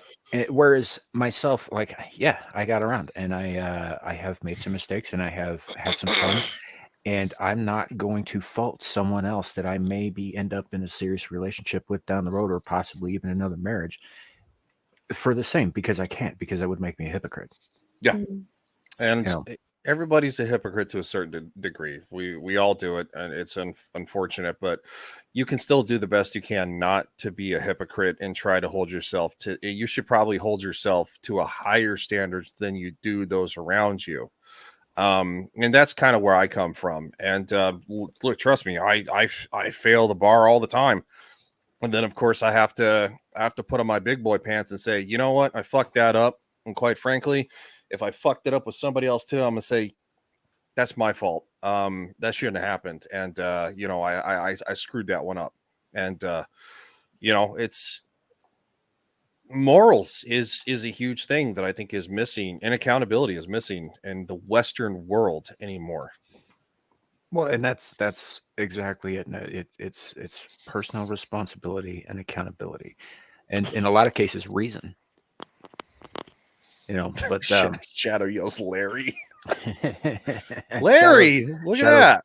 Shadow's back. I was debating on whether or not I wanted to put one of those emasculating memes up, but I'll be nice because I have not put anything like that up today. So good. He's been a good kid. He's been a good kid. He's been a good kid lately. So I know he's working hard on himself too. Yeah, no, he is. And actually, Kohai makes a point though. Don't you have like early morning shit you need to be doing, man? It's roughly the same time where he is where you are there, sir. Correct, or maybe an hour off. Oh, he says he's on vacation. Yeah, he did say he was greetings from Texas at the top of the show. So yeah, I guess yes, it is. It is. It's spring vacation. Is it? Yeah. I wouldn't know that it's spring because it's still fucking snowing here.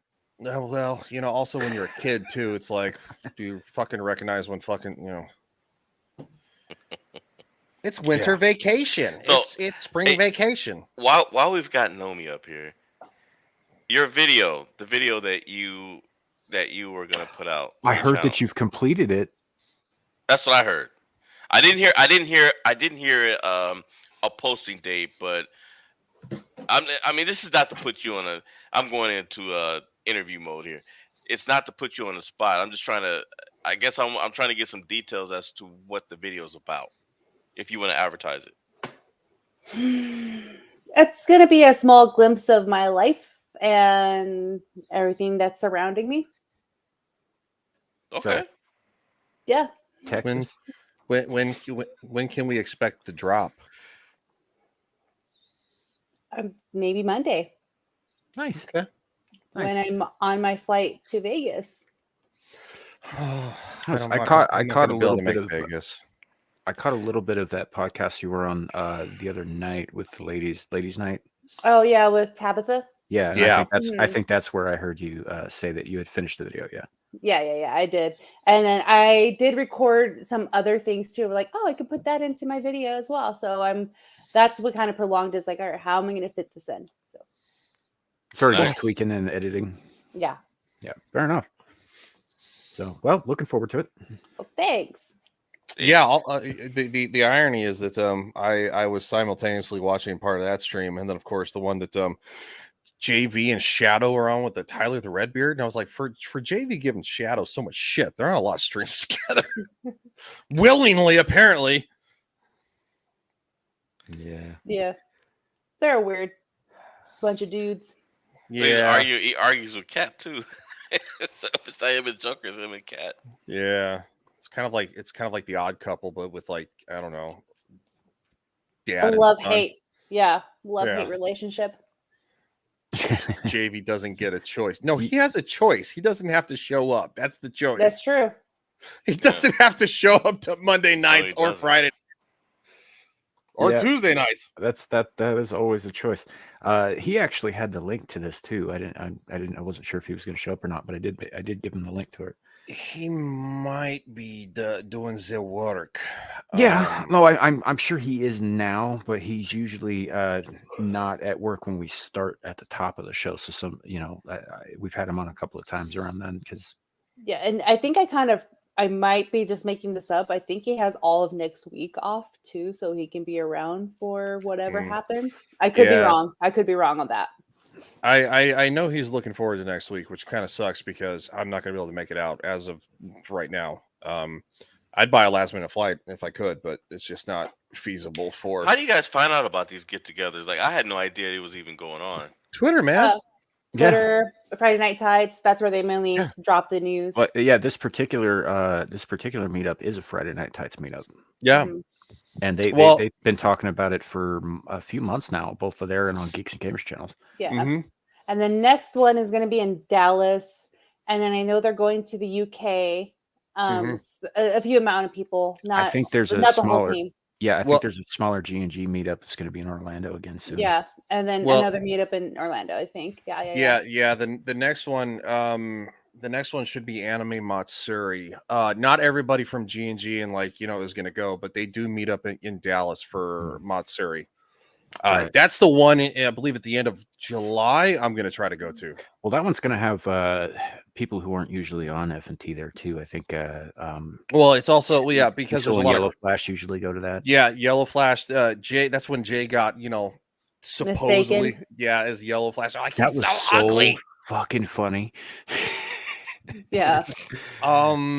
So it was it was like Nick Rekieta, Yellow Flash, Anna, that Star Wars girl. She's a featured panelist because she does a lot of cosplays. She got a large following, and she's actually she actually is coordinating. I think Camelot's going to go there too. A lot of I think he was talking about doing it this year too. Yeah.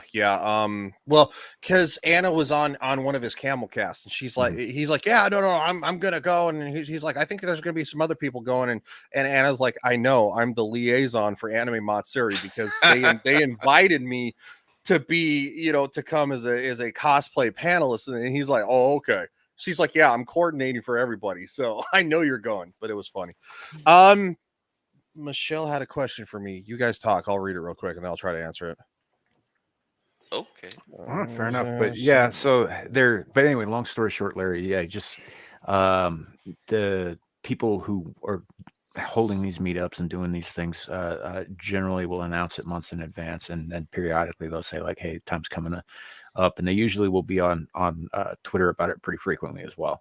Yeah. Real quick, Michelle said, I wanted to ask Ryan's opinion on, do you think my mother should have sat with me and explained to me about not choosing bad boys? I would say yes, that's partly on your mother, but also the same thing, it's also on your father.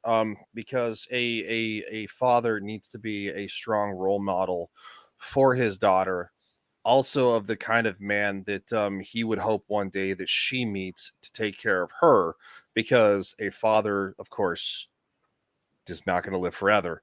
And quite frankly, you want somebody who's going to take care of whether it be your little boy or your little girl.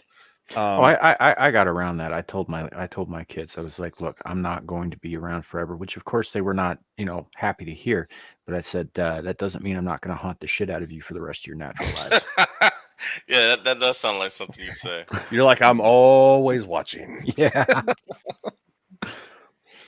Great movie, by the way. Angels in the Outfield, Christopher Lloyd. And that movie made me cry as a kid. Oh, I still watch it to this day every once in a while. It's still it's incredible. Joseph Gordon-Levitt, Tony Danza, Matthew McConaughey. McConaughey, yeah. You ever watch like the little, because like Joseph Gordon-Levitt has done some really, really big name movies with some really big name people, but he's also done some like really interesting independent films. Yeah, he's Like, kind of widespread. Did you ever see one called The Lookout? I have not. I've heard of it, but I didn't watch it. You need to check this one out. It's excellent. I might even have a copy of that one on DVD, I think. But so it's about a kid who is he's a star. He's a hockey star for his high school, right? And he's got this girl, and he's with his best friend and his girl, and they're anyway, they have an accident. He ends up with a brain injury, so he can no longer play and all that stuff. So later down the road, he has trouble with certain things, because I don't know if you've ever been around people with type 2 brain injuries, but they have trouble with both social skills and also remembering things. Right. So they got to keep a notebook on them at all times so they don't, forget every little thing. And so he has this trouble. So he gets a reliable job as a janitor, and he's living with Jeff. Now I can't remember his last name. He was in Dumb and Dumber, for crying out loud. The blonde guy. Lloyd. Yeah. Oh, Jeff. I know it's Jeff something. Jeff Bridges? Not Bridges. No, not Jeff Bridges. Not Bridges. Damn it! You know who I'm talking about, though. I know exactly who you're talking Okay. I'm bringing so up IMDb. he plays a blind guy who is living with him and is trying to help him get along and all that stuff. Enter Jeff these dudes. Daniels. Yeah, Daniels, Jeff yeah. Daniels, thank you. So enter these guys from his past who start talking him up and talking about how he was such a great star and whatever happened to him and all that stuff, and it becomes a crime movie, and it's a really really well done, tight little script. I highly recommend it. It's called The Lookout. Joseph Gordon-Levitt. I don't want to talk too much more because it'll give away stuff that's important. So Okay. but yeah, he does a lot of those, or like Hesher. Did you ever see Hesher? Nope, never even heard of it. It's a weird little movie too. It's he plays a burnout anarchist metalhead who is a very bad influence on a young man whose living situation is less than ideal. I do like a certain amount of indie films, but I'm not a huge fan of like gritty indie films. I don't so like what's the one that had the large cast? It was the Departed, where they were like crooked cops and drug. Yeah, nope, don't like it. I don't like that movie either, and you may be the only other person I've ever met who also does not like that movie. I don't like gritty movies like that. Everybody thinks that The Godfather is a masterpiece. I don't like drug dealer movies. I don't like Blow with Brad Pitt in it. I just don't like gritty movies. I've never been one, I've seen enough grittiness in life that I don't like the gritty. It's like the weirdos are like, oh, I love Call of Duty, and it's like, dude, I actually wore a fucking uniform. I don't want to fucking play Call of Duty. No, see, I can understand that. I have the same kind of issue with certain types of movies in the horror genre. I won't watch because I've seen, like, I don't watch Cannibal Hillbilly shit because I know for a fact that shit happens. I don't watch torture porn because I know for a fact that shit happens, and I have seen some fucking ugly ass shit in my own life in the streets. I don't need that shit as entertainment. It's got to have some element of the fantastical for me to be able to do it. Like, a lot of people will be like, well, if you don't like torture porn, what are you doing watching Hellraiser? It's like, it's about demons that come out of a magical box, dude. Well, I can hang with that. Yeah, I also do have a little bit of a line. Okay, so there is a couple of war games that I do like. What the Medal of Honor games, when they first started those are out, great though. Were great. There's one that came out back in like 2015, I believe. It's called Hell Let Loose. It is basically the staging of actual fights, battles from World War II. So there is historical significance there. I do like that. I also, what the hell was the other one I was thinking of? Fudge. Oh, Battlefield 1. Yes, it has actual historical fights from World War One. I don't like the fantastical, over dramatized. We're just gonna blast each other into oblivion for fucking 10 hours a day. I don't like that. It's nonsensical. It's just not my style. But yeah, no, I'm kind of the same way. I don't like gore porn, like the Saw movies. It's like, oh, okay, torture porn. Yeah, I know what a dead body looks like, and quite frankly, it doesn't do that. And the whole like it's just like raining blood. I'm like, it's just the fact that there are people in this world who do shit like that, have done shit like that, and will do shit like that. I mean, regardless of like what the effects actually look like, there are people who are like that. I am well aware of this. I have encountered some people who are not that far off from this sort of thing. I don't need that as entertainment. Freddy Krueger, on the other hand, is a dream demon. Oh, I can live with that. Shadow was asking, but can you go to sleep? Yeah, easily. Yeah, I can go to sleep. Shadow was asking my thoughts on real-time strategy games. So, like, we're talking about like StarCraft, Command and Conquer, Age of Empires, stuff like that. Command and Conquer 2 is fucking goat. Yeah, no, I absolutely I like StarCraft is one of my favorite real-time strategic games. As a kid, it got banned from my house in my formative early teenage years because I wanted to play it so much, and my parents were like, go the fuck outside. And that was also during the dawn of like AOL and stuff. So like I would want to play it with my friends, and it would tie up the phone line for hours. So my parents also hated for that reason. But yeah, no, I tend to shoot away from the real world I guess not really the real world, but the game supposedly based in real reality that did over glorify violence. I don't really care for that. So, but it like I said, so like if you look at Fallout, it is a little more gory in a sense, but it's not like It's it's not overly gory, and it's also it's fictional. well, It's you obviously don't get the perk that makes everything explode when you shoot them. no, I don't. Because I do. Yeah, no, I don't get the everything. What was it? Everything is bloody or something like that, Yeah, to where it- you it- like one shot and it's like the body goes. Yeah, there's like eyeballs bouncing and shit. It's Yeah, bad. I don't do that perk because I'm just like, this is so fucking retarded. That's just me. That's me. Sorry, no, we're talking about video games, and Nomi's like, what the fuck? No, I Yeah. understand. Well, you're What kind of movies do you like? You're not Nomi? like a yeah. That's a good question. It's a smooth transition. Yeah. Well, Same thing what you guys were saying. Like, I don't like the torture porn stuff. It's like it's not entertaining. Like, this is Mhm. stupid. And then yeah, like what Samuel was saying is like there are freaks in the world who are into that. And that doesn't appeal to me at all.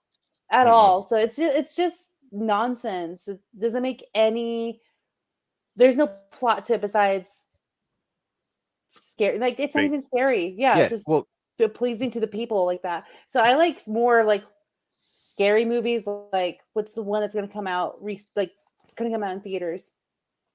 Evil Dead. Is- Inside? Evil Dead. Yeah, Yeah. Evil Dead. Then there's I- also Comes out Insidious, today. The Door, or something like that. The Red Yeah. Door. See, I want to see those. Those are more Yeah. like spiritually kind of I scary. I have problems with those movies because I've experienced ghost stuff, and even though I'm fascinated by ghosts, they still kind of scare the shit out of me. oh, dude. One of these days, you and me, we're gonna go ghost hunting. We're gonna have some fun. Yeah, Oh, I'm not going with I you. need I I need wanna to fucking go. do it. Yeah, I need to fucking do it because I Nomi- need to fucking man up. Nomi was 19 years old.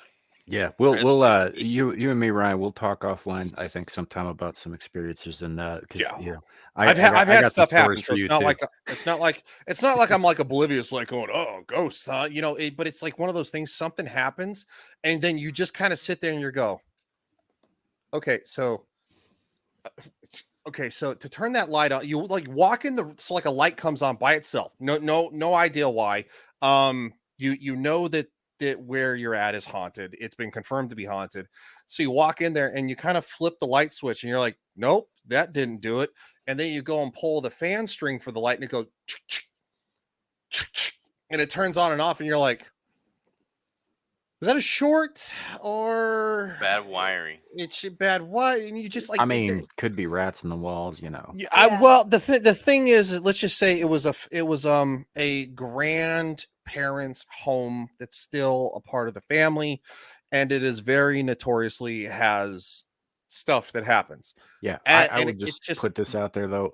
Reagan's mom in The Exorcist also thought it was bad wiring and rats in the walls. Just saying. I had lunch with a friend yesterday in downtown El Paso, and across from the restaurant we were at, there is one of the oldest cemeteries in El Paso. And I told her, like, we have to come here one of these nights because you can hear like one woman crying, but there's no one else. And like La several people have Llorona? gone out. No, that's a different story. And I had a real experience with that. Yeah, please don't bring her up.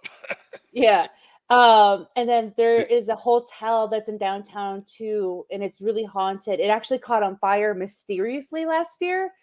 And in the fire, you can see like the silhouettes of two kids just looking out the window. And it wasn't edited or anything. I was like, oh, I like stories like that. But as far as La Llorona, I got tongue tied. La Llorona, my friend and I, my roommate at the time, we were coming back home. I was driving. Do any of you guys know what the La Llorona story's background is? It's been a while, but yeah. Yeah, it's been I know enough to be terrified.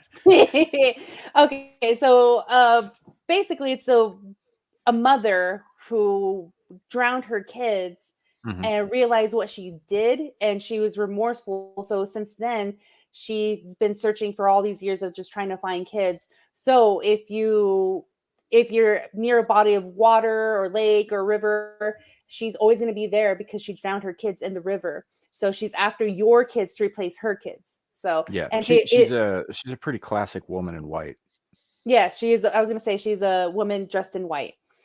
Okay. Yeah. Yeah. So my roommate and I, we were coming back home after just hanging out with like a group of friends, and I was driving. We have a good time, and she is terrified of like anything ghosts, anything scary. I kid you not, and I had to turn around driving. It was a woman, like she looked like she just got out of water too, and she was just drenched in a white dress, walking in the middle of the street. I was like, "You're seeing this right?" And she was screaming bloody murder.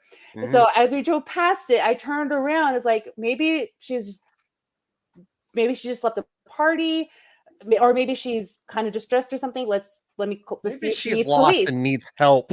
That's why I'm like, let me turn around because maybe she needs police. And my roommate She needs a begged me not to ride. turn. Yeah, my roommate begged me not to turn around. It's like, but me, the heart person, like the caring person that I am, is like, no, let me see if she does need police. Turn around. Not even like 5 seconds. Like we just drove past her. That one was gone.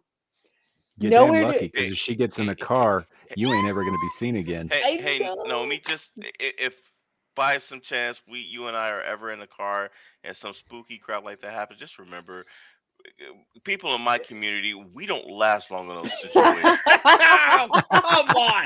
Did you really just pull the black guy dies first? And then another scary story. So here in El Paso, there's a little known street called the Anthony Gap. So if you're leaving up Northeast El Paso and just trying to get across to go to another part of town, so you go through the Anthony Gap. The story there is that it was a mother and 3 of her kids. They rolled over, they crashed, and they all died. So if you're driving that pass at night, and if you see the mother and the kids on the side of the road, they're trying to hitch a ride, and you drive past them, and you look at the rear view mirror, they're in your car. Yeah. Yeah. That's usually death. Yeah, I know. And Right. there that pass is usually known for rollover accidents and people crashing into or just driving off the ledge. And I would imagine a lot of that is because they look in their rearview mirror, see something that spooks them, and they jerk the wheel. Yep. Yeah. Stuka's Yeah. like, nope. So Larry, if you ever come down and visit here, just don't take that Anthony Gap. You'll be okay. I'll drive it. Let's do it. Yeah, I've driven through have I driven through New Mexico? I think I have. I think I drove through there. So it's like Years ago. it's El Paso. It's actually the gap goes in between Texas and New Mexico state line. Yeah, no, I won't. I'll shoot, hell, I won't even fly over it if I could swing it. Real quick. You mean to misquote Samuel? Because what I said was, "Do you want to live forever?" Which I took from the 1981 film Conan the Barbarian. Yeah. Yep. Do you want to live forever? Yeah. Good night, Richard. See you, Richard. Good to see you. Thanks for hanging out. Yeah, no. So I've stayed in numerous haunted places too. Everybody knows where The Shining was filmed, the Stanley Hotel in Estes Park, Colorado. Very haunted. Stayed there multiple times. Also the Hotel Colorado in Glenwood Springs, very haunted. Upwards of, I believe they recorded the probability of 31 or over 30 different ghosts.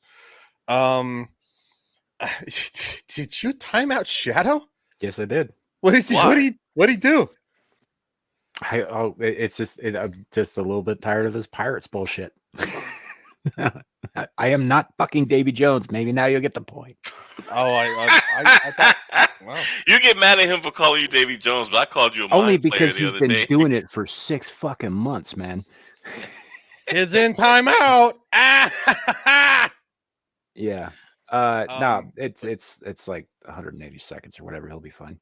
Yeah, it's like 300 seconds. But what's really interesting is when you feel a cold handprint on your back, and you can tell it's the shape of a handprint, and you're just like, what the fuck? And you fucking flip around, nothing is it, and then you can feel where it was underneath your shirt, and it's fucking cold, like it was an ice cold hand. Yeah, Mhm. that's probably the one that freaked me out the most. I was like, oh, I'm gonna okay. say something here that and this comes from experience. This is not me just making shit up. There's one thing that a lot of people make the mistake of when they go out like ghost hunting. Most people think uh, that ghosts, the kind of spirits that you encounter that you can interact with, were once alive, at one time alive human beings. This is not the case almost ever. It does happen, but it's rare. And most of the time, if you encounter somebody who was once a living, breathing person like yourself, they're too wrapped up in their own shit to even realize they're dead if they're still here. Mhm. They're not going to notice you, and they cannot hurt you. The things that can were probably never human to begin with, and maybe don't poke that bear. Yep. They're usually the ones that are human too that can interact with you. A lot of times are basically um what am I looking for? They're not not ma- malicious. Mhm. Um so I actually in the military, this is when the whole handprint thing happened. Lived in Heidelberg, Germany, and the barracks that I lived in was the old Nazi SS barracks from World War II. Ooh. Mm. And our company was in the basement of another building that was a barracks from World War II, but the where it was in the basement was actually where the morgue was. And when there was overflow, they brought the bodies into our barracks and stored them in the attic.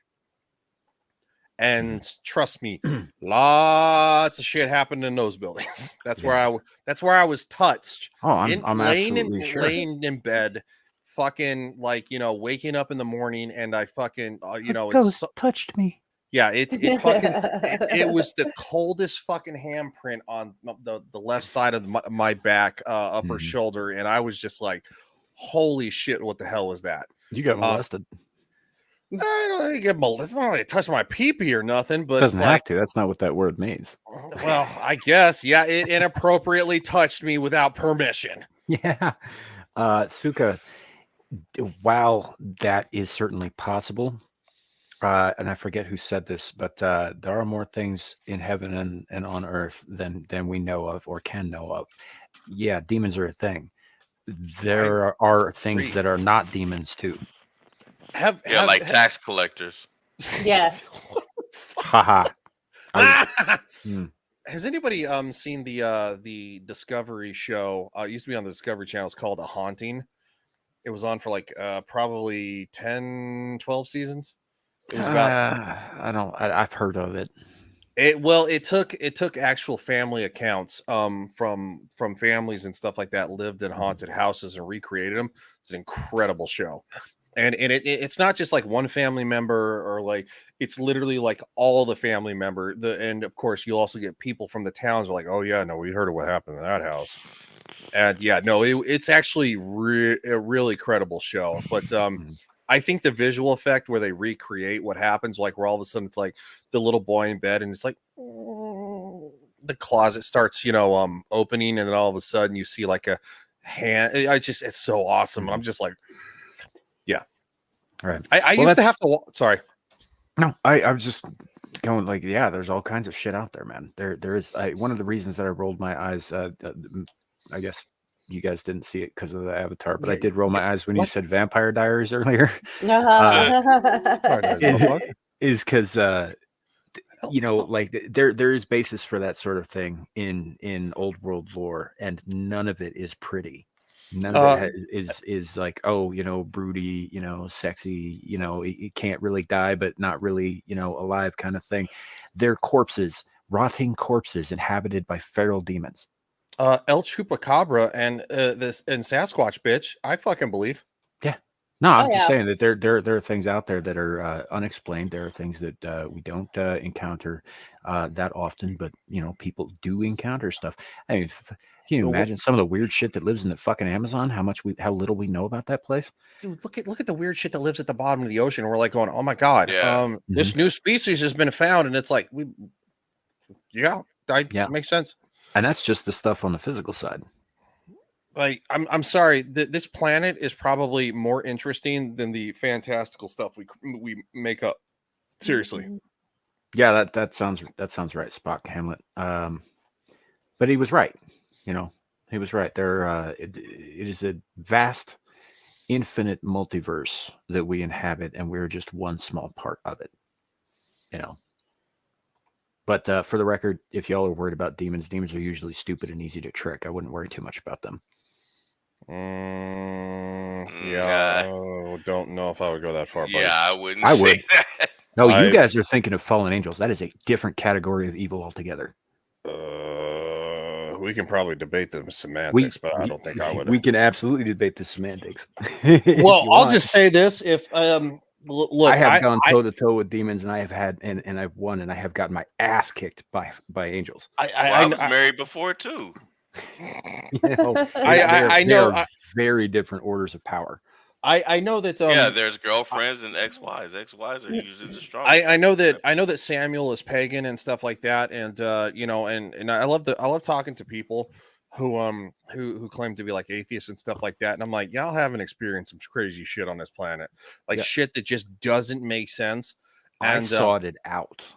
I spent years seeking it out, and I have. Your ass is crazy.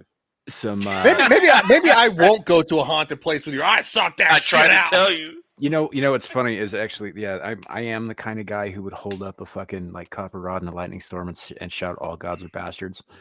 To be fair, you know. Oh, you're basically Lieutenant Dan with legs. Well, here's the thing: I have done Lieutenant that. Dan. Yeah, it was a CB antenna, but it was wrapped in copper. God, now I want to watch fucking ghost stories because you fucker. I am not me. I do. I let my curiosity get the better of me. And I'm just like going, oh, now I want to watch shit about ghost stories. Yeah, but you know, I mean, that's why when I talk about this and I sound like, you know, I'm talking from experience. In a lot of cases, I am, because I went and deliberately sought things out in my youth for several years. There are things in this world that I've experienced that I cannot quantify under the five senses and the rules of logic and science as we understand them today. You want to hear something funny? Out of the 1, 2, 3, 4, 5, 6, 7, 8, the last 8 comments, Shadow is probably about 85% of them. Yeah. Oh, he's just mad because he got timed out. I just wanted to. I thought that was funny. Hey, Shadow, that only works if A, you believe stronger than the thing you're trying to exercise believes, and B, you're actually empowered to do so. Just putting that out there. Don't rush in thinking that you're gonna just exercise something. It is, you could get killed that way. Yep. Real quick. Just don't fuck with it. How about that, kid? Mm-hmm. Don't fuck That with is also very good advice. Well, and you know, I don't like Suka's saying here, alternate dimensions. Look, we know for a fact that there are more dimensions than the 4 that we move through. Mm-hmm. Right? We just can't. We don't perceive all of them. You know, we perceive what do we got? Height, width, depth, and time. Those are the 4 dimensions that we move through.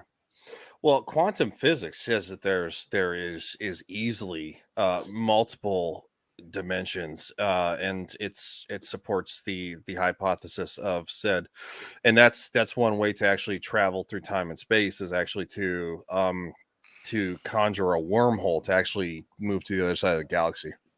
Mm-hmm. Also, one way to possibly time travel is to move faster than the speed of light through a wormhole and travel back in time. Yeah, but that's to move faster through the speed of light in a wormhole is also a good way to get spaghettified. No, it's true. You know, and you might come out the other side super fast, but you're not going to be okay. I won't be there, so it's fuck. I'm not going to be on the fucking ship that does it. I'm too fucking retarded. Hey, nobody wants me on there. They're like, "Oh, wait, you brought that motherfucker that like makes videos on YouTube about why Disney sucks." Get out of here. Know, Maester and Chow and I actually did talk about this subject on a previous Screaming to the Void some months back about the process of spaghettification, because you know, like take a black hole for example. If the closer you get to that, actually, I think Carrie was there too. The closer you get to that, the time gets weirder, right? Mm-hmm. It gets distended and distorted and all that stuff. So say you go into a black hole feet first and you get spaghettified. That means that your head, which is farthest away, is aware of exactly what's happening to your feet, which is closer and moving infinitesimally slower than your head is. Like, you feel every second of that, every distorted second. It's a horrifying way to go, if you ask me. And of course, given the way that time dilates, the closer you get to that kind of mass, it may never end. Yeah. No, there's a lot of stuff that we don't understand about space and time, and the fact. But are you gay? Are you gay? Why are you gay? Why are you gay? I mean, if he is gay, I mean, no problem. It's all good, buddy. We support you. Safe space. Come on out. We we'll throw you a party on the other side with a cake that says that I like sucking dick. Oh. What? I think that's nice. You'd have like those little dildo candles, because my sister I think she has those in stock. Oh, Naomi, stop. You're making. Sorry. Well, folks, we have been running for about 2 hours. 2 hours, yeah. And so I think it's probably about time we bring the show to a close. But I think it's been a good one. We've had some good topics, and definitely some good conversation. Always a pleasure to be on panel with any of the three people I'm here with. Fantastic, a lot of fun.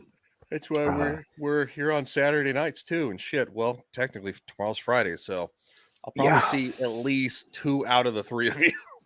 Right. So, but yeah, it's been a lot of fun. Thank you guys for joining me, helping step up while Larry was busy. And Larry, I'm glad you made it, buddy.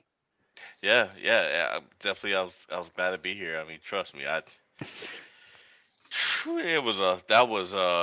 know I'm getting young. We gotta stop talking about it. I'm it was young. a long 12 hours.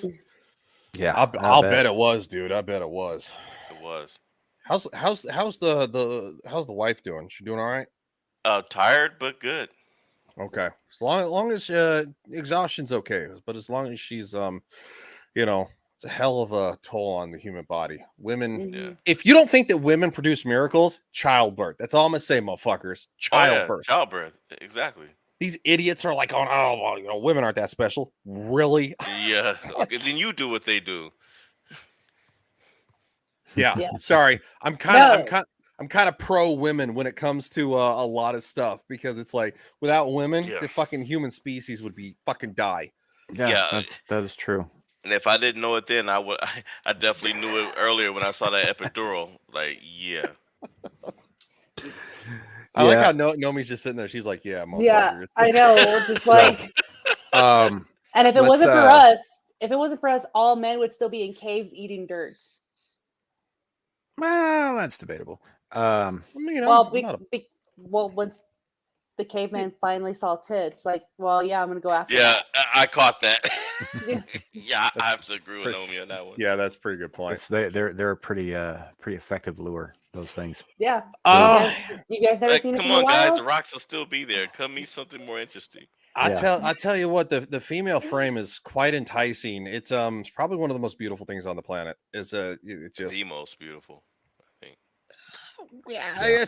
Yeah, definitely. I mean, there's really pretty places in the world, but it is one of the most miraculous. Yeah. In my opinion, I think mammalian birth is extremely. I thought you were going to say mammary.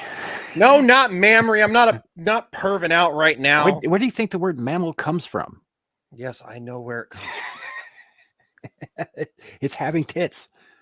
Well, because only mammals breastfeed their children. Only mammals have breasts. I know that. End the show, Dick. All right. Well, let's go plug your shit then, Ryan. Okay, so my name is Ryan from Legion Games 2076, and you can catch probably the majority of us tomorrow night on Friday night's Royal Rumble. I need to do the StreamYards thing, so the reminder's there. Julie, do the thing. And send everybody the link and crap like that. Send it out on Twitter. So we're going to be discussing The Mandalorian, with the final finale. I still haven't seen. We're going to be talking about we're going to be talking about a lot of Disney shit, because Disney's fucked up, and quite frankly, it's always a clown show. So it's never a dull moment. Nobody gives a shit about me. let's take it to the lovely lady on the panel who's this direction, you jackass, that direction, because I'm a jackass. Nomi. Me. Hi, I'm Nomi without you. And as Ryan said, I will be on a panel with these guys as well tomorrow on Friday Night Royal Rumble. Saturday, I don't know if I'll be on Samuel the Infamous. Ooh, I thought you had plans this weekend, didn't you? Okay, so I A want to date? say no, it's not a date. It's definitely not a date. Okay. Not Dang, gonna- somebody got burned. Yeah, definitely not here. A family reunion, but I'm getting miscommunication from both my mom and my mom's side of the family. So that's why I said I don't know if I had plans. I did have plans, but like I said, conflicting times. But don't know when. So I may or may not be there on Saturday. Okay, well, I'll make sure you have the link regardless. Thank you. And then Monday, you actually see my video. Yay! Yeah,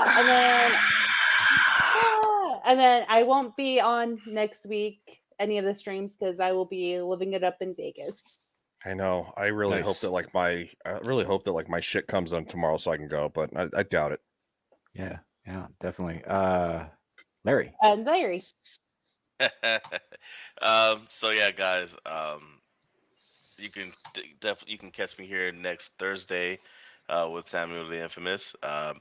Possibly this Saturday, we'll see. Um, I'm very likely to be on tomorrow and Saturday's programs.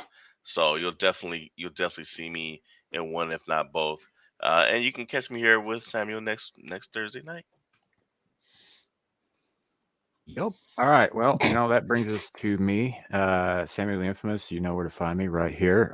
Occasionally, and if at all possible, it will be jumping onto Friday night's Royal Rumble on Ryan's channel, Legion Talk, tomorrow night. I'll be back here on Saturday for Screaming Into the Void with pretty much everybody you see here. And plus we'll have Kat. And that about covers it for the time being. For my end, I think we might have another Lioness show on Lioness Exiled at some point this weekend. We will see how that plays out, and I will keep you guys posted on that when and if it comes up. That said, remember YouTube, it could be worse. It could be raining flaming cobras. Have a good night, everybody. Bye.